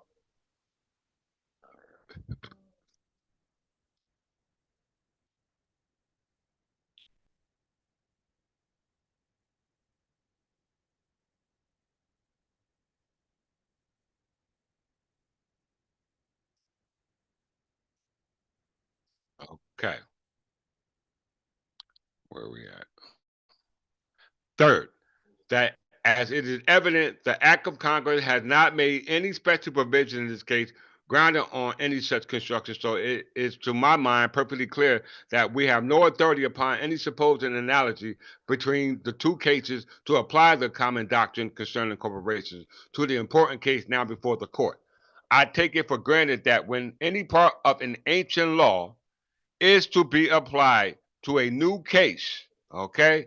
The circumstances of the new case must agree in all essential points with the circumstances of the old cases to which that ancient law was formally appropriated. Now, there are, in my opinion, the most essential differences between the old cases of corporation to which the law intimated has reference, and the great extraordinary cases of states separately possessing as to everything simply related to themselves, the fullest power of sovereignty, and yet in some other defined particulars subject to a superior power composed out of themselves for the common welfare of the whole. Okay? The common welfare of the whole. That means the public domain. Okay? That means the what we call public domain or the public trust, okay? The public trust. The only law concerning corporations to which I can see the least reference is to be had in the common law of England on that subject. I need not repeat the observation I made in respect to the operations of the law in this country. The word corporation in its largest sense has a more extensive meaning than you people generally are aware of. Any body of politics, whether sole, aggregate, whether its power be restricted or transcended, in this sense, it's a corporation. You hear that? is a corporation, whether sole or aggregate. It is a corporation. I'm not saying this. This is Chisholm versus Georgia saying this. The king accordingly in England is called a corporation. So also by very respectful author is the parliament itself. And this extends since not only each state singly, but even the United States may without impropriety be termed a corporation. I have therefore, in contradistinction to this large and indefinite term, used the term subordinate corporation, meaning to refer to such only as alone capable of the slightest application for the purpose of the objection, whose creation and whose power are limited by what? Law. That's called procedural law, not substantive law. Procedural rights, not substantive rights. Okay? There's a difference because the laws governed under the king is a substantive right because there's governed under substantive law called the common law. The United States, the states, their agencies, their departments, their corporations are governed under laws that make them subordinate, i.e., the statute that gave them life, and from the statute, their life can be taken, snatched in a minute, in a moment of time. Okay? The difference between such corporations in the several states in the Union as relative to the general government are very obvious in the following particulars. First, a corporation is, everyone said, a mere creature of the king or of the parliament. Very rarely of the latter, most usually of the former. So the state, the United States, any corporation of the state, any department, any agencies, any nonprofit, any profit, any rental, whatever it is, you are an act, a corporation created by an act, a statute which governs under procedural law, but you have no substantive protection because you're not protected by substantive law, and the substantive law is due process of law under the common law of England. All right, because the king creates the common law of England. The parliament creates the common law of England. Very rarely is of the latter, most usually of the former only. It owes its existence, its name, and its laws, except such laws that are necessary instances to all corporations, merely as such to the authority which created it.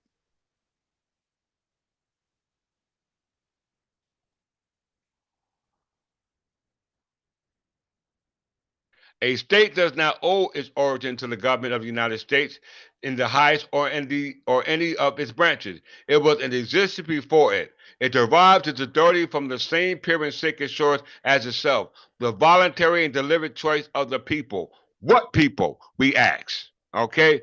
What people? Let's talk about that. What people? All right? What people?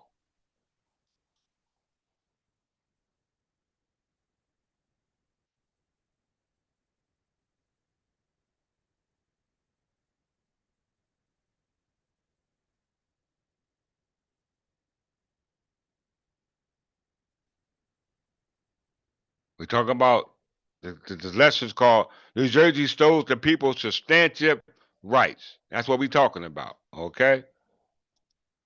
That's what we're talking about. So let's look at something involving substantive rights.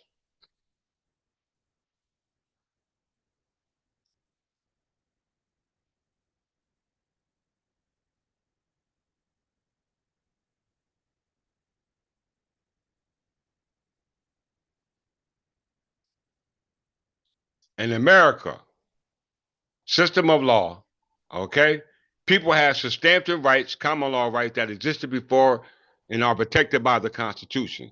Substantive rights are such that are not taxable, okay? You may not be taxed for the words you say, for the hands and the ends of your arms, or for the property you own. In order for the government to lay a property tax, it first must be certain that the property being taxed is not owned by the possessor, okay? It must be certain that the property owned by the possessor is not his own property. Okay? If you don't own the property, then they can tax it. This includes yourself. Okay? This includes yourself. Now, it just said that the American system of law is based upon substantive right, okay, which is the common law. So if that's the case, then that means that America must be England. Okay? And the United States Constitution, 1776, 1844, 1947, as well as the United States Constitution, all protect that substantive right, which means that you cannot be taxed. A tax is called a fief. Okay? It's called a feudal tax. We must understand that. All right? Let's go here.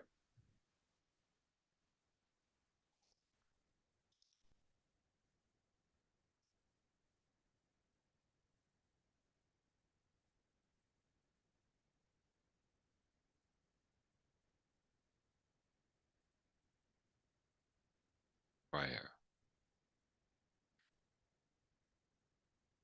Types of estates and taxable real estates. All right? This article is from Real Estate Ownership in New Jersey. Now, we know New Jersey is the crown. All right? We already know that. This is Real Estate Ownership of New Jersey, Real Estate Ownership of New Jersey, Practical Law of States. Question and answers, okay? Question and answers. Type of estates and taxable real property. Now, we just said that America's system is based upon substantive rights, which is protected by substantive law, which is the common law, okay? Which says that you cannot tax property that is owned by somebody else. You can't tax your hand, you can't tax your nose, you can't tax the feet, you can't tax the human body. So how can you tax something that they own unless they themselves don't own themselves, okay? Because to tax something that belongs to somebody is a violation of private rights. Okay, you violated somebody's private rights. We must understand that. Type of estates and taxable real property. When an estate and real property is conveyed, granted, or demised, it is deemed to be transferred as an absolute fee simple. We talk about estates and taxable real property. It says number one, when an estate is real property is conveyed, granted, or demised, it is deemed to be transferred to an absolute fee simple estate. We talking about not just real property, we're talking about personal property because we, during the time of slavery, was personal property considered chattel. Just like a house, just like a car, just like a sheep, just like a horse, etc. We were considered movable property which could be conveyed, granted, or demised. Okay? Under the process called fee simple. All right? When real property is conveyed, granted, or demised, it is deemed to be transferred as an absolute fee simple estate state, subject to the terms of the instrument. Okay? Subject to the terms of the instrument. Is there specific languages which must appear in the deed to convey an absolute fee simple estate? Once again, is there a specific language which must appear in a deed to convey an absolute fee simple estate? Let's look at the answer.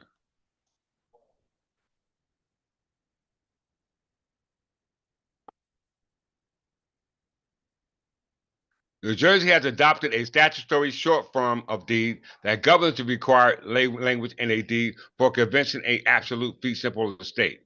New Jersey statute annotated 46:4-1. Okay, let's look at that statute.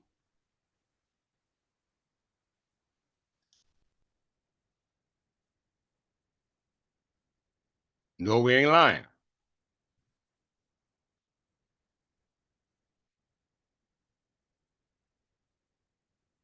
Short form deed, exactly what they said. A deed may be made in the following form or to the same effect. This deed may be made on the day or in the year between his or insert name and residence of parties with witnesses that witnesses witnesses that in consideration of here state the consideration the said does or do grant and convey unto and said all etc. Here describes the property and asserts covenants of or of any other provision, a witness whereof the said property of the first part has hereunto set hand and sealed the day of year first above written, signed, sealed, delivered. So here's a thumbnail or a template of how a short deed should look in verbiage or in language. Okay, it's right here in the statute. Right here in the statute, based upon how New Jersey convey absolute fee simple deeds. Okay, now what is a fee simple deed? Let's look at it.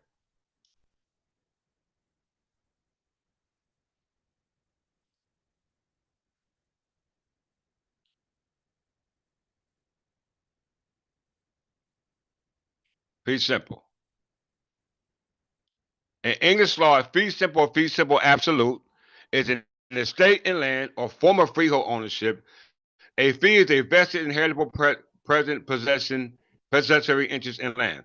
A fee simple is a real property held without limit or time, i.e., permanently under common law, whereas the highest possible form of ownership is a fee simple absolute, which is without limitation on the land's use, such as qualifiers or conditions that allow certain uses of the land or subject to vested interest determination. So you have absolute interest in the land, but subject to such encumbrances imposed by the grantor. That will be the state, or that will be the broker, that will be the seller, or the what we call the lender. Okay, they will have control over how the conveyance of the fee simple or fee simple absolute property is to be conveyed. Okay, but it's not quiet possession, because the encumbrances of the adverse possession, which we call easements. Okay, they are called easements. All right, so we know what fee simple. Now, how does fee simple arise? Let's look at it.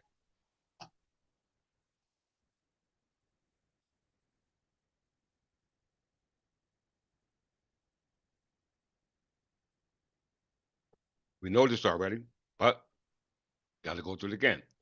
Common recovery was a legal proceeding of England that enabled lawyers to convert an entail estate of land ownership, also called fee simple. So they changed fee tail to fee simple by way of conversion through common recovery.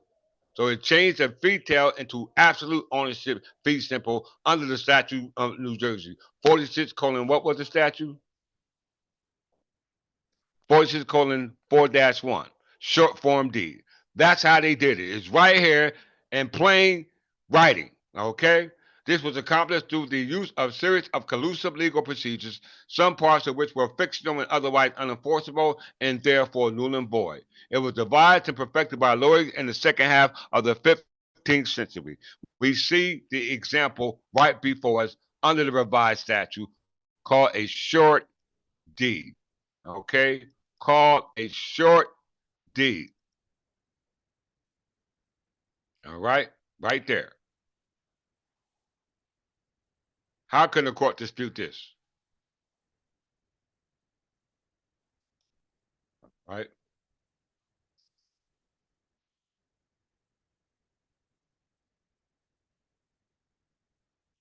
Well, what other freehold estates are permitted? Briefly describe. Life estates are permitted. A life estate is when title to real property is held for the term that expires on either of the death of the fee title owner, another person expressly specified in the instrument creating a life estate, the life of the owner, or the expressly designated third party is the measuring life of the life estate. Okay, so one form of fee simple absolute is called life estate. Another form is defeasible. Okay, and there's one more form, I forgot the name of it. Okay, so that's a life estate. Real property taxes. Okay, those type of estates under fee simple can be taxed. Okay, those type of deeds, i.e., titles, i.e., instruments, can be taxed because it's subject to real property tax. The house don't own itself. If you own the house and you paying the taxes, the house can't pay taxes until you pay taxes for the house. Okay? So if that's the case, that means it's not a substantive right protected by substantive law, because substantive law under substantive right cannot be taxed. Okay? Now, one of the exemptions to taxes falls under 4 categories, okay, in relation to real property taxes. Okay, let's see. The kind of property tax is taxable as real property. Any kind of real property that is exempt from real property taxes. Okay. The carrying rate and nature of taxes, for example, as assessed values or school taxes, and the payment and collection procedure. Okay. So, in relation to real property taxes, they're described as the kind of property tax that is taxable as real property, any kind of real property that is exempt from real property taxes, the carrying rate and nature of the taxes, for example, assessed value or school taxes, and the payment and collection procedure. All right. Then it said property treated as real property. Very important. All property, real and personal, that is not expressly exempt from taxation is subject to taxation. Okay? Once again, all property, real and personal, that is not expressly exempt from taxation is subject to taxation of New Jersey statute annotated 54:4-1. Okay? So if you're not exempt from taxes, you will be subject to the New Jersey Revised Statute 54:4-1, where it says that you got to pay property taxes. Okay? So there are certain exemptions to property taxes, and one of those exemptions is a religious organization. Okay? Such as us, the Third Typical English Church of England. Certain types of uses of real property may be fully or partially exempt from real property taxes. Exempt properties include, but are not limited to, real property and improvements used for what? Nonprofit purposes, educational purposes, and religious purposes. We qualify for all three.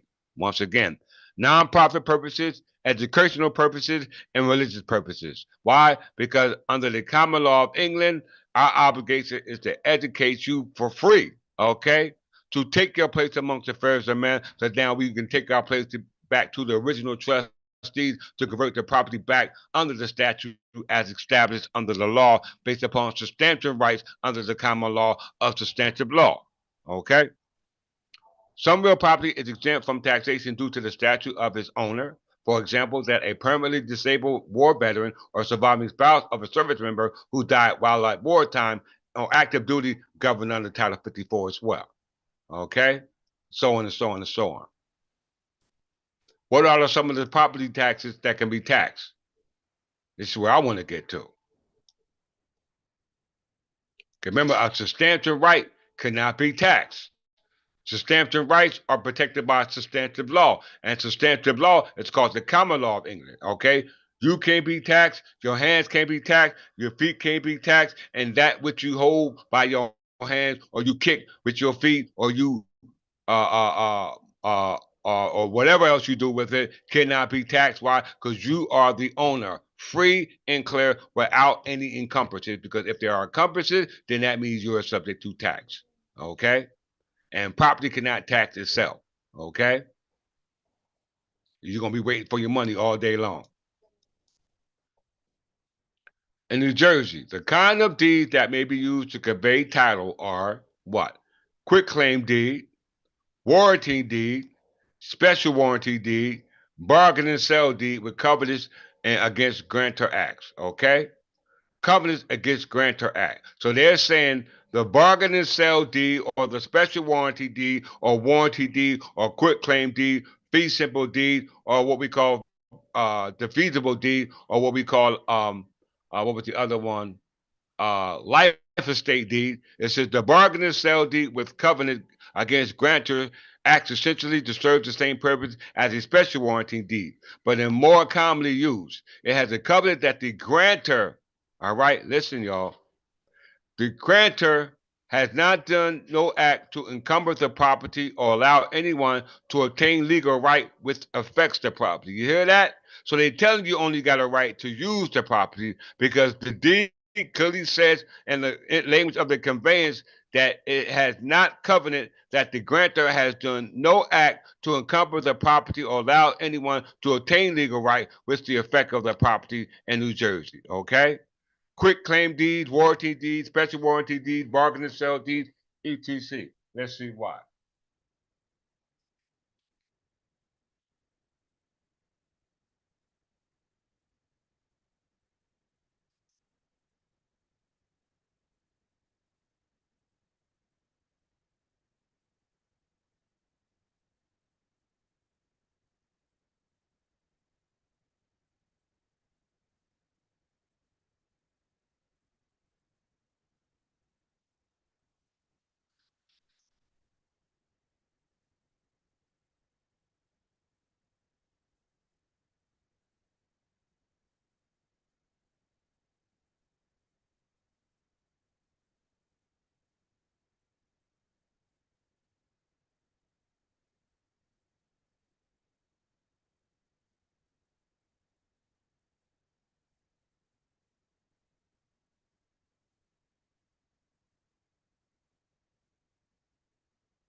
Sorry about that.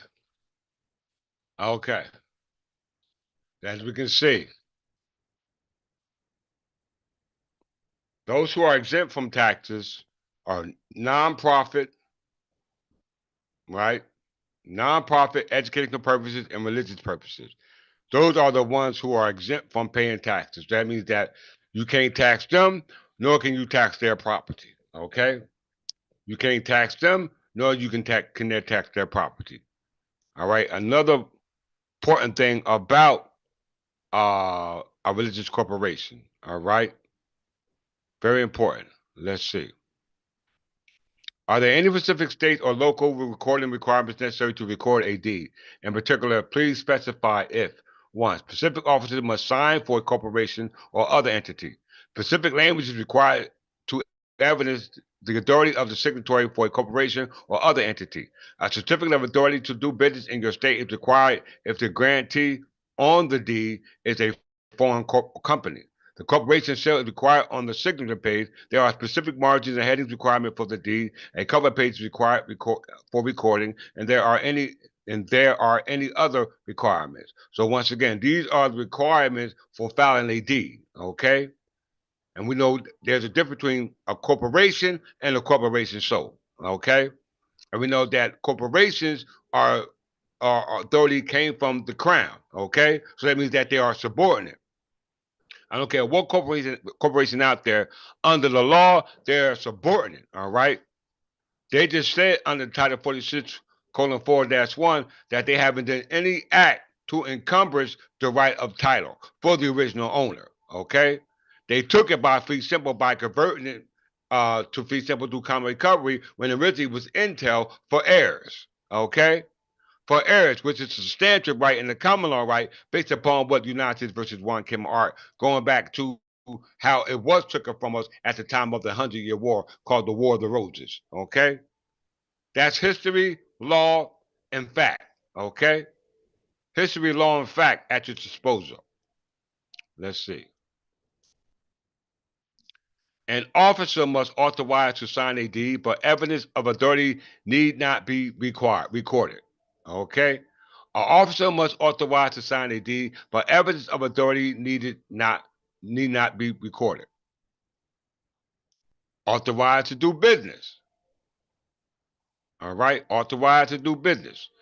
Authorization to do business. A certificate of authority is required to do business in New Jersey if the grantee on the deed is a foreign company, but is not required to be recorded on the deed. Now, understand that there are two types of corporations: corporation sole and corporation aggregate. There's two-way properties be conveyed through lottery of season, which is by lottery of law and lottery of deed. Lottery of deed is what we're reading about now. Lottery of law is by operation of law. Okay, and we understood that substantial right under the common law, which conveys to property, is done by law because there is no deed nor any instrument denoting to the conveyance of the land because it was done by methods prior to how it's being done by the instruments that were created to convey the property, not to the original owner, but somebody who have it in a position which is really known as a third party. Okay, a third party. Let's look at it.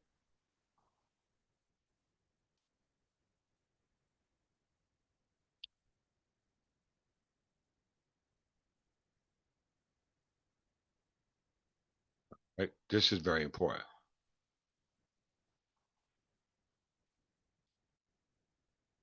On other requirements on the deed, the name of its preparer. This is usually by the ones who does the title search. All right. This is one who prepares the deed for you. Usually it will be the a real estate agent or the real estate broker. Okay.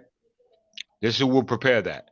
The name of the preparer, the mailing address of the grantee, that will be you, the lot and block number of the property as designated on the tax map of the municipality at its conveyance. So when they say the tax map is talking about those encumbrances other than those dealing with your mortgage, all right, uh, certain other fees that are required, but these tax maps are dealing with encumbrances that are easements provided by the state. It might be light, uh, what they call railroad. There's certain laws that they have in place in municipalities that they put in place to raise money for the installation, the upkeep, etc. Okay, so those are those certain type of easements that may come up, encumbrances that may come up in regards to property. So it says deed must include the name of the preparer, the mailing address of the grantee, lot and block number of the property as designated on the tax map of the municipality at the conveyance, or the account number of the property. All this is recorded on the county clerk's office. If the subject to the payment of realty transfer fees, that's another fee. A statement of the true consideration for the transfer, how much it was used to convey for it, because there must be consideration, the acknowledgement, the proof of execution, and the opinion affidavit by one of the parties to the deed or to the party's legal representative. All this is governed under New Jersey Statute Title 46. Okay, Title 46 was the statute governing property, provided that the statutory forms of acknowledgement of that deed is done by 5 ways. Okay, this is the only way it can hold up in a court of law.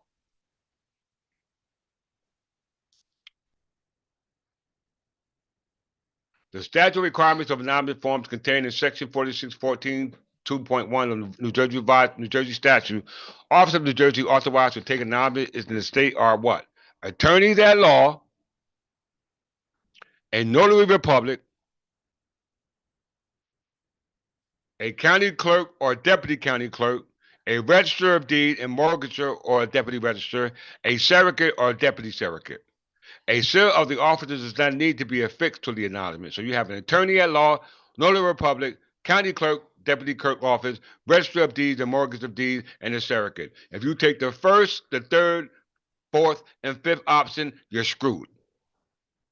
If you take the first, third, fourth, and fifth option, you're screwed because they all working together. The only one that's not working together is the notary public, okay, which is authorized under the statute to authorize a conveyance of a deed from a grantor to the grantee, okay? All right, and this is how we did it. We had it notarized by a notary public, okay? We didn't use an attorney at law. We didn't use the county clerk office. We didn't use a registrar or surrogate, and this is why they upset. But we followed all the protocols that are necessary for the conveyance of the property from our original owner, i.e. the king, which I'm showing you by lobby of law, because there was no need to create a deed in conveyance, because all deeds based upon, as we've seen here on this list, warranty deed, bargaining deed, what were they called? What were they called? Bargain sale deed, special warranty deed, quitclaim deed, sheriff deed, tax deed, mortgage deed, and any other deed for that matter, are all color of title, which means that they will not hold up under laws governing substantive rights under substantive due process of law that's protected under the common law of England. Okay? We must understand that. All right? Let's go here.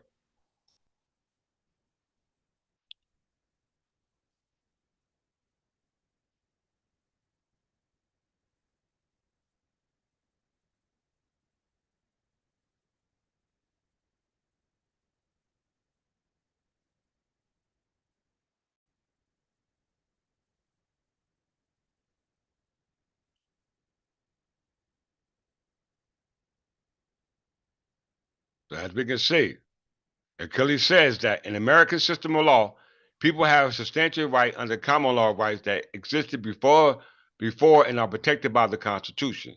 Substantial rights are such that are not taxable. You may not be taxed for your words you say, for the hands and the ends of your arms, or for the property that you own. In order for the government to lay property tax, it first must be certain that the property being taxed is not owned by the possessor, i.e., you must own yourself. Okay? You must own yourself. Having title to your property is not full ownership of your property and how America does it. Title only provides you with the right of possession. To have full ownership of your property, you must complete the transfer process by obtaining a land patent. Having a land patent proves your allodial ownership of the land. Allodial signifies ownership without limitation. Once you have allodial ownership of your land, you now can possess it as a matter of common law right. Remember, common law rights cannot be taxed. So we have to understand, do we have common law rights? Because common law can't be protected. We know common law protected by substantive rights, which is common law rights, all right, with substantive protection, which is constitutional protection. If you don't have that, then you have what they call procedural rights under procedural protection, which is under what we call color of law, okay? Color of law. That brings me to this.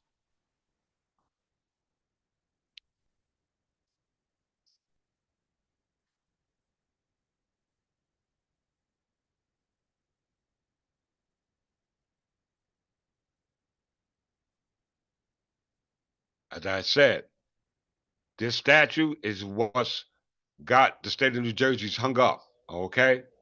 This is their tombstone, this statue, all right? This is the statue that's going to do it for us, all right? This right here.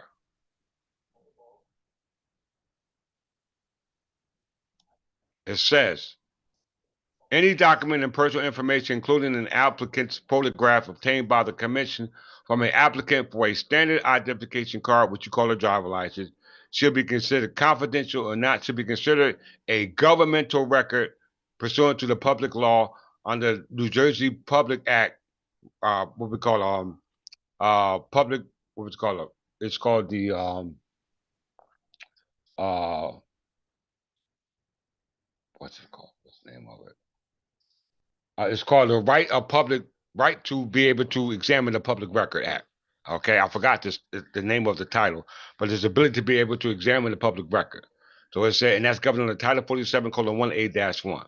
Okay, but this statute clearly says govern the driver license or a standard ID from the motor vehicles.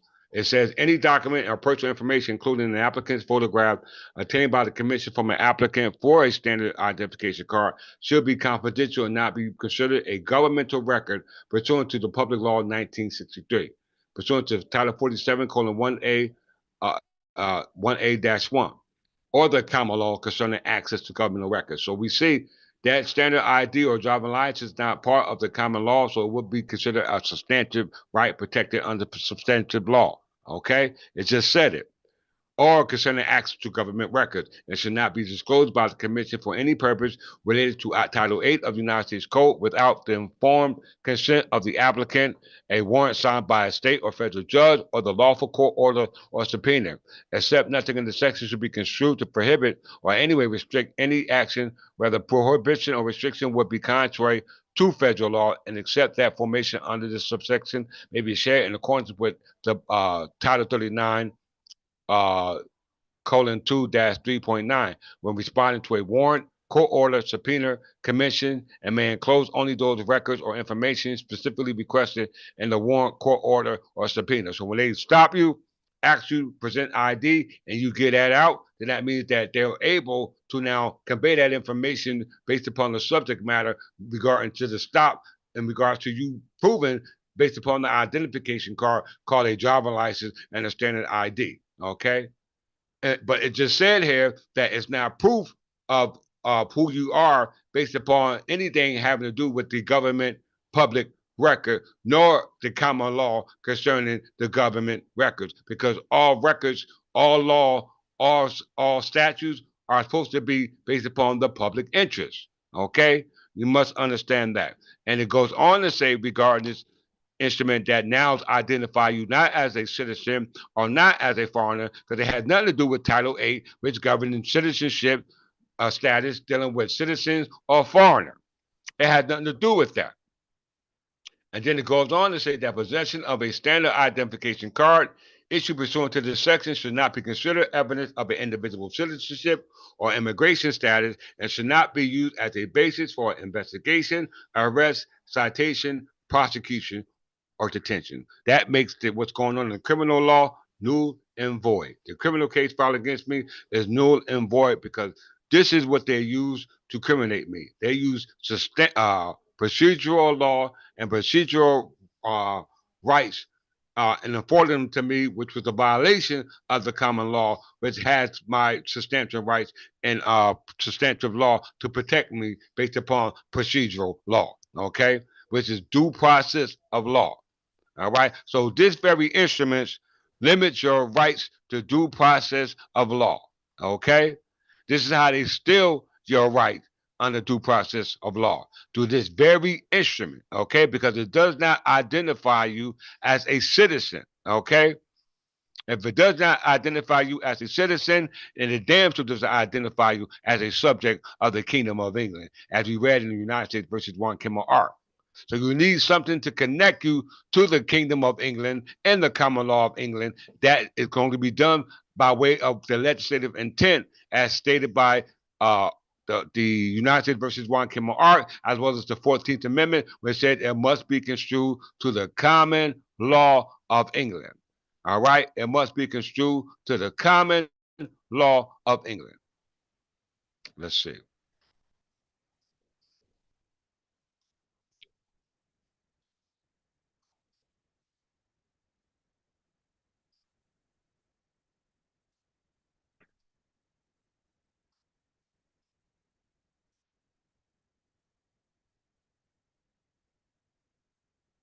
We know right here it says, and it's dealing with the substantive rights protected by the substantive law, which is the common law of England. And the only way we're going to regain our state is under the common law of England.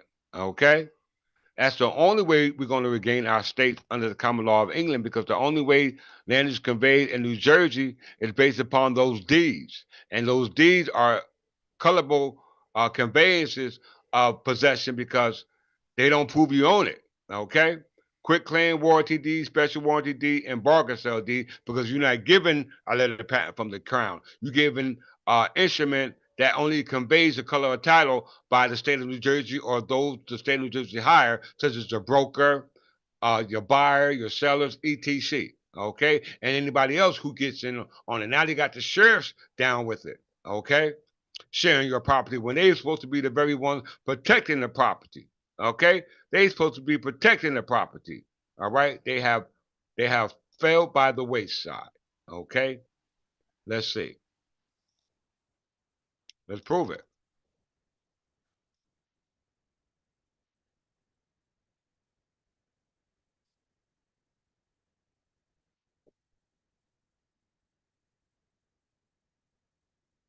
Section 2. Land ownership in America. The private ownership of land in America is one of those people's. The private ownership of land in America, they just said it was supposed to be substantive rights under the common law. But now, how are they doing it? This is the American Feudalistic Society. So that means feudal tenure is still here when under 46 column 3-1, it says it was supposed to be abolished. Okay? The private ownership of land in America is one of those rights people have proclaimed to be essential in maintaining this republic. Okay? We see that it was abolished under the republic. Okay? Thomas Jefferson did that. John Adams did that. George Washington did that. William, what was his name? Uh, Robert Morris did that. What's the other guy? Thomas, what's his name? Thomas, what's his name? Willing? Thomas, I forgot his name. They did that because they both had a hand in slavery. The private ownership of land in America is one of those rights people have proclaimed to be essential in maintaining this republic. The necessary question in discussing this topic, however, is whether ownership of land in America today really is true, complete ownership of land under the legal concept. Or is it something much different? In other words, are we living in the actual legal freehold, or are we living in an updated version of feudalistic common law? The answer is crucial in determining what right we have and the protection of our realty against improper seizures and encumbrances by government and creditors. I'm telling you, the answer appears to be extremely clear upon proper reflection of our rights when payments are missed or mortgages are taxed for whatever reason and are not paid. If mortgage payments are missed or taxed or not paid, we actually fall into disfavor with the parties who have the power, and these powers through courts proceeding or otherwise to take the land as a penalty. When one understands if he is unable to perform as the government or his creditor requests, and for such failure of performances his land can be forfeited, i.e. foreclosure, then he can begin to understand exactly what type of land ownership system controls his life, and he should recognize the inherent injustice of such constitutional violations. Y'all can go to sleep if y'all want in regards to what I'm telling you, because this is what they're doing. Okay? I just showed you the statute. how they're conveying it on fee simple absolute. Just shows you the statute. The American base system of land ownership today consists of three requirements. These three are the warranty deed or some other type of deed, bargain sale deed, or as they said, all of them, about to list them all. The warranty deed or some other type of deed purporting to convey ownership of land. Title abstracts to chronologically follow the development of these different types of deeds to a piece of property, and then the title insurance to protect the ownership of that property. That means that there's a defect in the title or there's a cloud on the title. Okay? You can't chase it back to its original owner. Why? Because they don't have a letter patent. Okay? They don't have a letter patent. Let's see.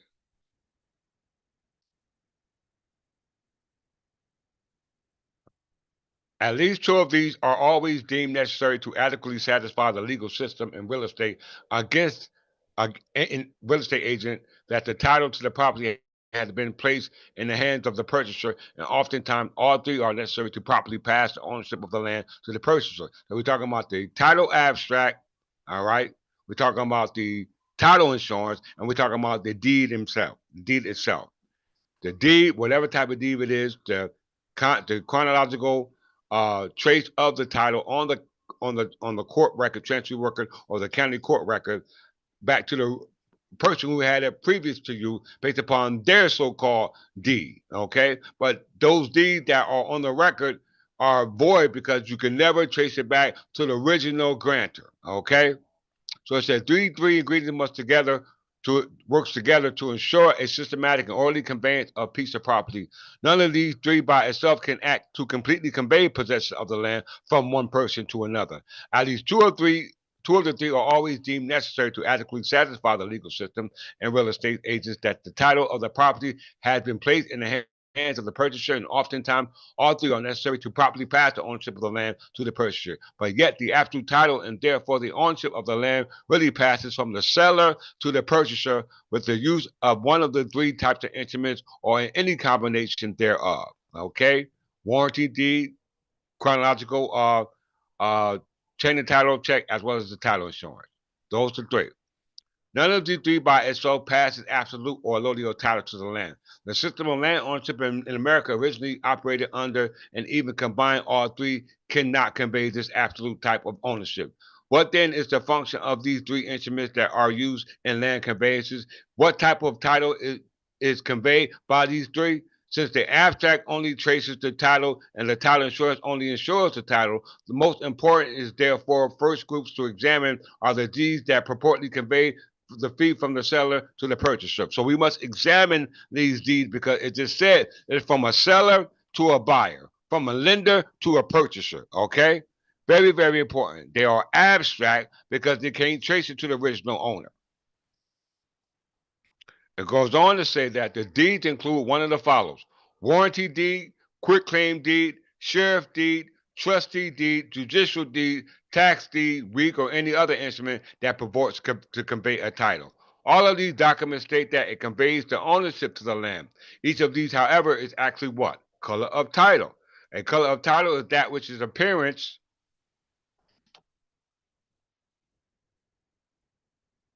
A color of title is that which in appearance is title, but that which really is not title. In fact, any instrument may constitute color of title and it purports to convey the title of the land, as well as the land itself, although it is void as a monument title. The Supreme Court Missouri has stated that when we say a person has the color of title, whatever may be the meaning of the phrase, we express the idea at least that some act has been previously done by which some title, good or bad, to a parcel of land of a definite extent has been conveyed to him. It does not prove you own it. Why? Because in other words, a color title in appearance or apparent title in image of the true title, and hence the phrase color of title, which when coupled with possession purports to convey the ownership of the land to the purchaser. This, however, does not say that the color of title is the actual or true title itself, nor does it say that the color of title itself actually conveys ownership. In fact, the claimant or holder of a color of title is not even required to trace the title through the chain down to the instrument. Okay, you're not required because they know already from their chronological check on the chancery record or the county record that is void. It's color of title. There's a defect in it. Okay, so rather it may be said that a color title is prima facie evidence of ownership and the right to possession of the land until such time as the presumption of ownership is disproved by a better title or to the actual title itself. Okay, so anything that you got filed in that county record is void. Okay? It's void under law, right? Because we know it was done by what? Fee simple. It was done by fee simple. And we know fee simple is under the process of what we call common recovery. Okay? Common recovery.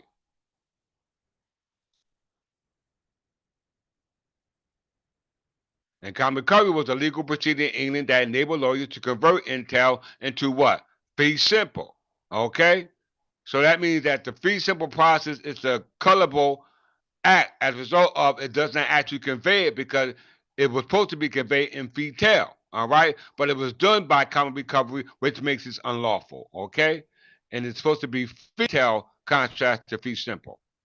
Fee tail.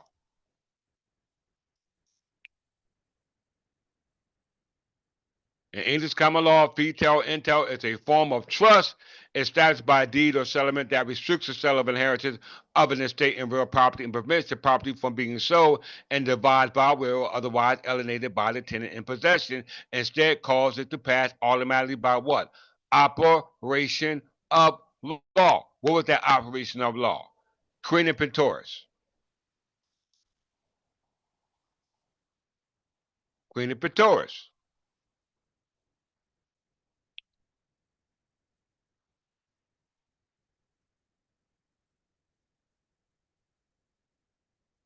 Queen Pretorius is the statute passed by Parliament of England in 1290 during the reign of Edward I that prevents tenants from alienating their land to others by substitution, instead requiring all tenants who wish to alienate their land to do so by substitution. We know Edward I, Edward II, Edward III, as established in United States versus Wycombe Ark, said we were able to inherit the land based upon these legislative enactments, i.e., reception statute, as a result of us being born in land across the seas dealing with reparand and littoral right. Okay? And that goes back to because we are as citizens that are protected by the substantive law that has substantive rights, which we call due process of law.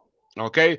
That is all entailed in that one case, United States versus one Kimmel Ark. Okay, so Queen and Pretorius protect our estate from being alienated as under common recovery into fee simple from intel. All right, very important as a result of what we call the Daniels conditional bus, which is another legislative enactment. Okay, in closing,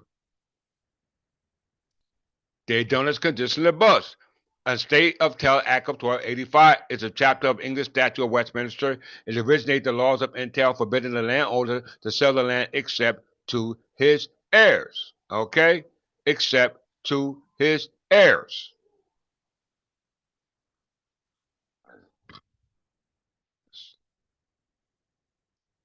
All right? So entail estate was only supposed to be transferred to heirs. Why? Why? Because it was a part of what we call crown land. Okay? It's a part of crown land.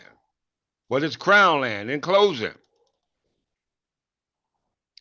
crown land, also known as royal domain, is a territory area belonging to the monarch who personifies the crown. It is equivalent to the entail estate in which passes with the monarchy, being inseparable from it. Today, in Commonwealth realms, crown land is considered public land or public domain and is part of the monarchy's private estate. That's what it said in the United States versus one Kimmel Ark. Okay?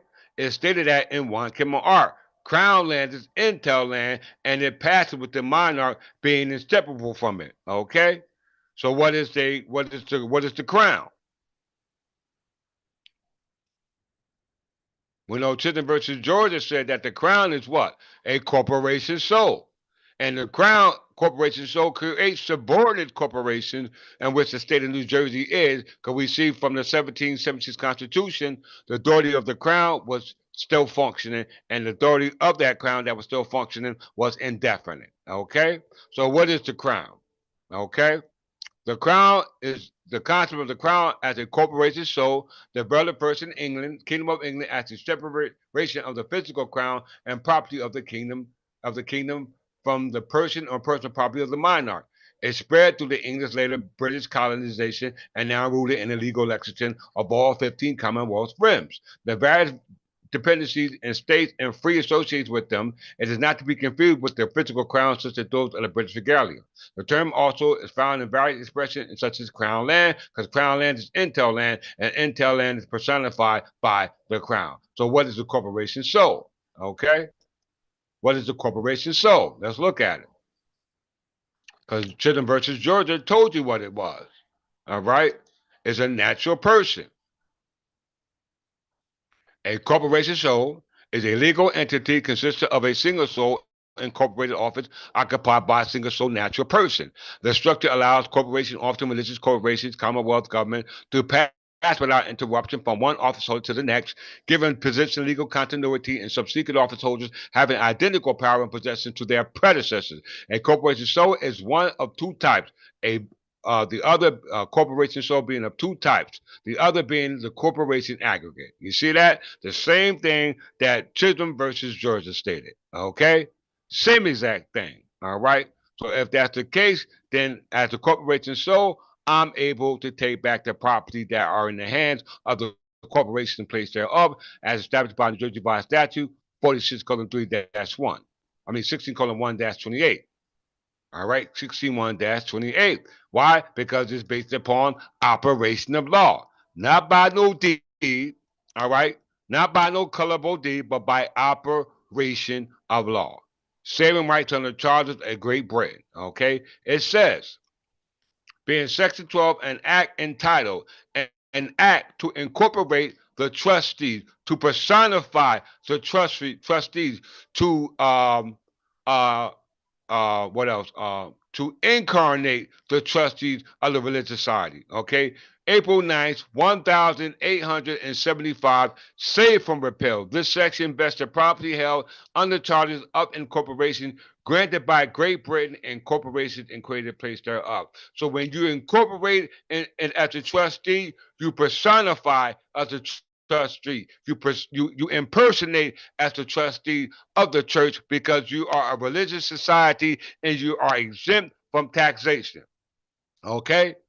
So that means that New Jersey don't have the authority to tax you, all right? Because you are lawfully authorized to be exempt from taxes. That means they can't tax your property, they cannot tax you, they cannot tax your law, they cannot tax your custom, they cannot tax anything that has to do with the Anglo-Saxon people. Okay? We must understand that, all right? So if all these laws that were put in place in New Jersey by our ancestors in regards to protection of the land, preserving of the land, not taxing the land, and the law being preserved throughout this present time, then why has New Jersey took upon themselves to abolish those substantive rights? Okay? They abolished those substantive rights, which is protected by substantive law, which is the reception statutes incorporated within the state of New Jersey. Okay? Under Title 46:1-28, parts of 46:3-2, 46:3-1. All right? Very, very important to understand that. And we'll close that on that.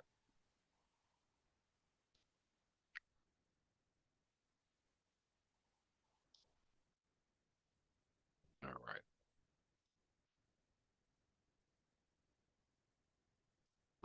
We can see, based upon the article of how New Jersey conveys property, that they convey it by way of deeds. Okay? And we just disqualify that a deed is not proof of ownership. Okay?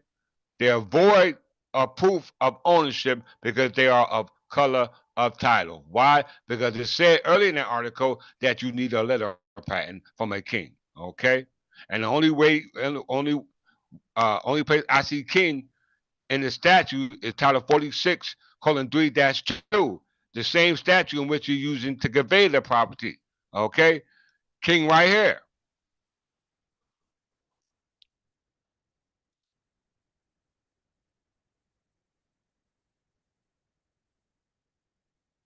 46 colon 3-2. The tenures, honors, manors, lands, tenements, or hereditaments, or of the state of inheritance at the common law, held either of the King of England or at any person of body of politics or corporate at any time before July 4th, 1776, all right, to declare Section 3 of an act concerning the tenure past February 18th, 1795, is returned to holding of free and common soakage from the time of their creation and forever thereafter should continue in free and common soakage, discharge of all tenure charges and incidents enumerated in that section. Section 3. So the King of England and his body of politics and those who represent the body of politics, i.e., the king and his council, should be operating. That can only be called when kings calls parliament. I did that already. Okay.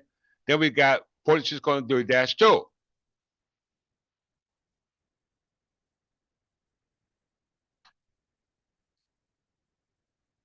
In closing,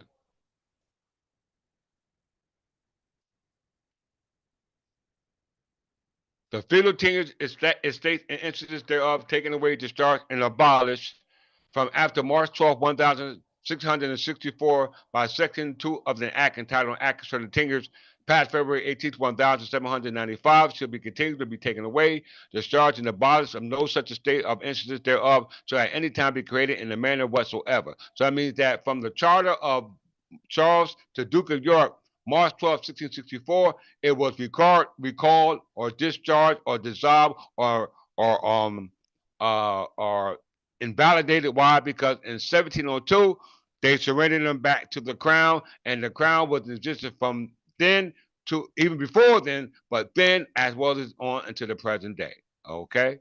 All right, so if that's the case, then that means our protection at law calls the substantive rights to be protected by the substantive law, and that law is the common law, as we see based upon the law governed by the king in regards to our inheritable estate. Okay, but somehow New Jersey abolished what they said in New Jersey revised statute that we're reading now, because now they are saying in the statute that they are now able to convey it. Okay, but stated that they have not encumbered any rights to the title.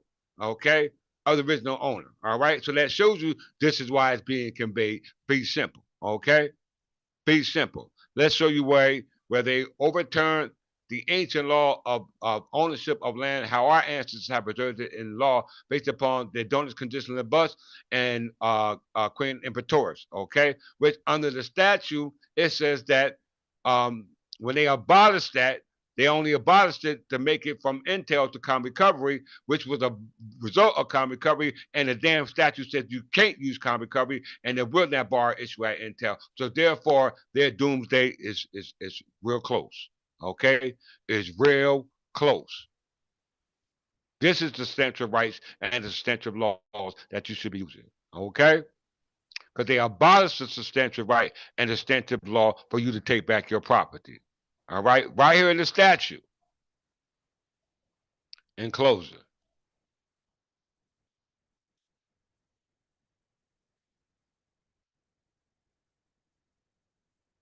I know I'm repetitive, but I have to be because you're not going to have the chance to say, I didn't know. You're not going to have the chance to say, I didn't know. Alienation of freehold, statute Queen Imperatoris terrum. Statute Queen Imperatoris forbidden land to be subjugated, i.e., alienated. Okay?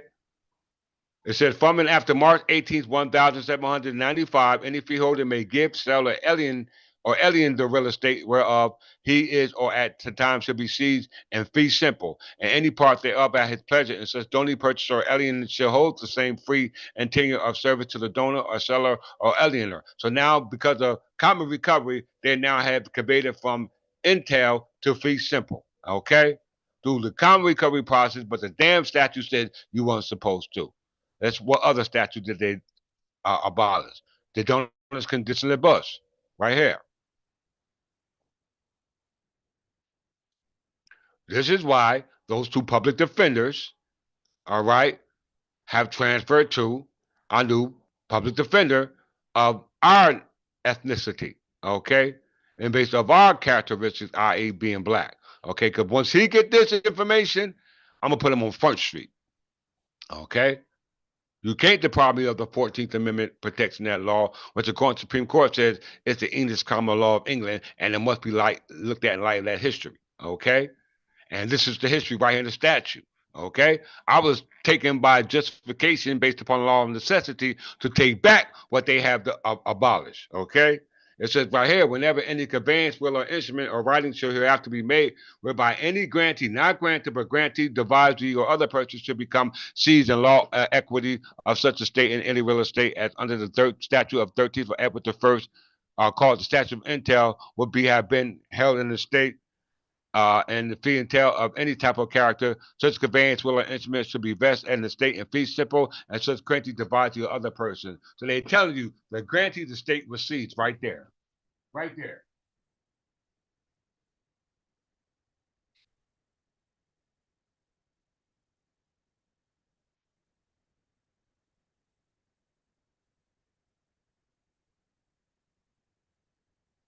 All right. It said that the grantee the state was seeds right there. It says it says whereby the grantee and the devisee or other person should become seeds. So this is when they stole the estate and abolished the inheritance right there. Okay, but we know that that will not stand because the law was preserved to not bar entail estates. Okay, the law was preserved to not bar entail estates, which we'll close out on that statute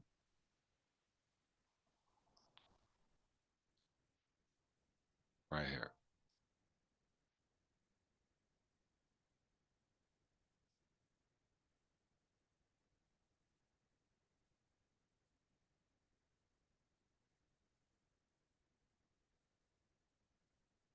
Fines and recovery abolished.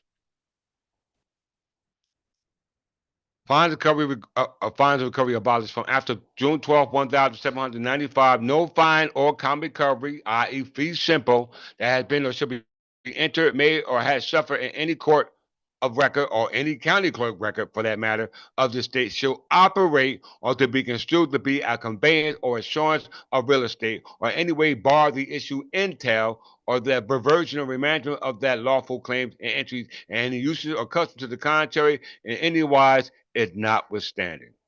Okay? So this is what they're running from. Okay? This is what they're running from. Okay? Frederick Douglass knew it. Okay? Frederick Douglass knew it. Okay? Why would they put this man in the position of recorder of deeds based upon what we know about deeds at this present moment? Why would they put this man as the recorder of deeds? In closing, that's something we need to ask ourselves.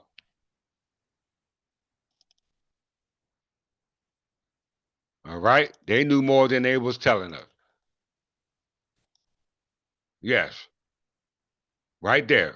Frederick Douglass. Recorder of Deeds or Deed Registry is a government office tasked with maintaining public records and documents, especially records relating to real estate ownership that provides persons, all right, other than the owner of the property with real rights over the property. Once again, it records records relating to real estate ownership that provides persons other than the owner of the property with rights over that property. So if you got a deed in that county record that's filed, you're in the world of trouble. You're in the world of trouble, brothers and sisters, because the statute governing property law is Title 46. Okay? Is Title 46. And under property law is the area of law that governs the various forms of ownership in real property, land, and personal property. Property refers to legally protected claims to resources such as land and personal property, including intellectual property. Property can be exchanged through contract law, and if property is violated, one can sue under the tort law to protect it. You hear that? To protect it. Very, very, very, very important. All right? Very, very important. This is why we're bringing the suit, because New Jersey, as well as the United States, as well as everybody, has used the land based upon adverse possession. adverse possession. What is adverse possession? Adverse possession in common law is related to civil law concept of usurpation. It's either done by acquisition, prescription, or prescription acquisition, which are legal mechanisms under which a person who does not have legal title to a piece of property, usually real property, may acquire legal ownership based on continuous possession of occupation without permission, license of the legal owner. Now, we just said when deeds are filed, they're filed and recorded to persons other than the owner, okay? If the owner comes back and sues those who got right possession based upon that deed that does not show ownership, guess what? You're in a world of trouble because you only have a right to possession or occupation. What is that?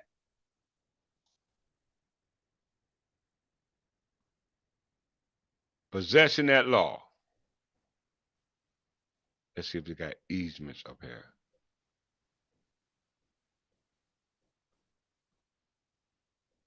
Right here. Easement. Y'all better get used to this word. Easement. I'm closing out on this word. Easement. Easement is a non-possessory right to use and to enter onto real property of another without possessing it. It is best typified in the right of way which one landowner A may enjoy over the landowner another B. An easement is a property right in the type of incorporeal property in itself at common law in most jurisdictions. So it's a right to property that you don't own.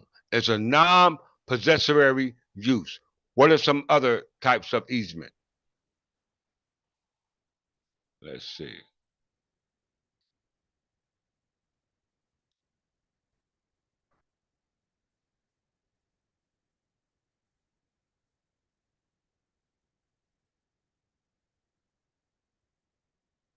All right. We're going to close with this. Action acquired title. Okay. This is what we're doing. This is what this is all about. And action, we're talking about those who got deeds. You can't prove you own it because you got title insurance. You don't have a clear abstract, and the deed is just color of title. So we have to acquire that title because the land is allodial based upon the statute. An action to acquire a title is a lawsuit brought in the court having jurisdiction over property disputes in order to establish a party's title to real property or personal property having a title or against anyone and everyone, and thus quiet and challenges or claims to the title. The legal action is brought to remove a cloud on the title so that the plaintiff and those in privity with them may forever be free of claims against the property. The action as quiet title resembles other forms of preventive adjudication, such as a declaratory judgment. This is called preliminary or interlocutory injunction. Okay? An injunction. All right? So with that, understand that our substantive rights under substantive law, which is the common law of England, based upon the rights to own property under the common law of England, has been abolished by the state of New Jersey. Okay?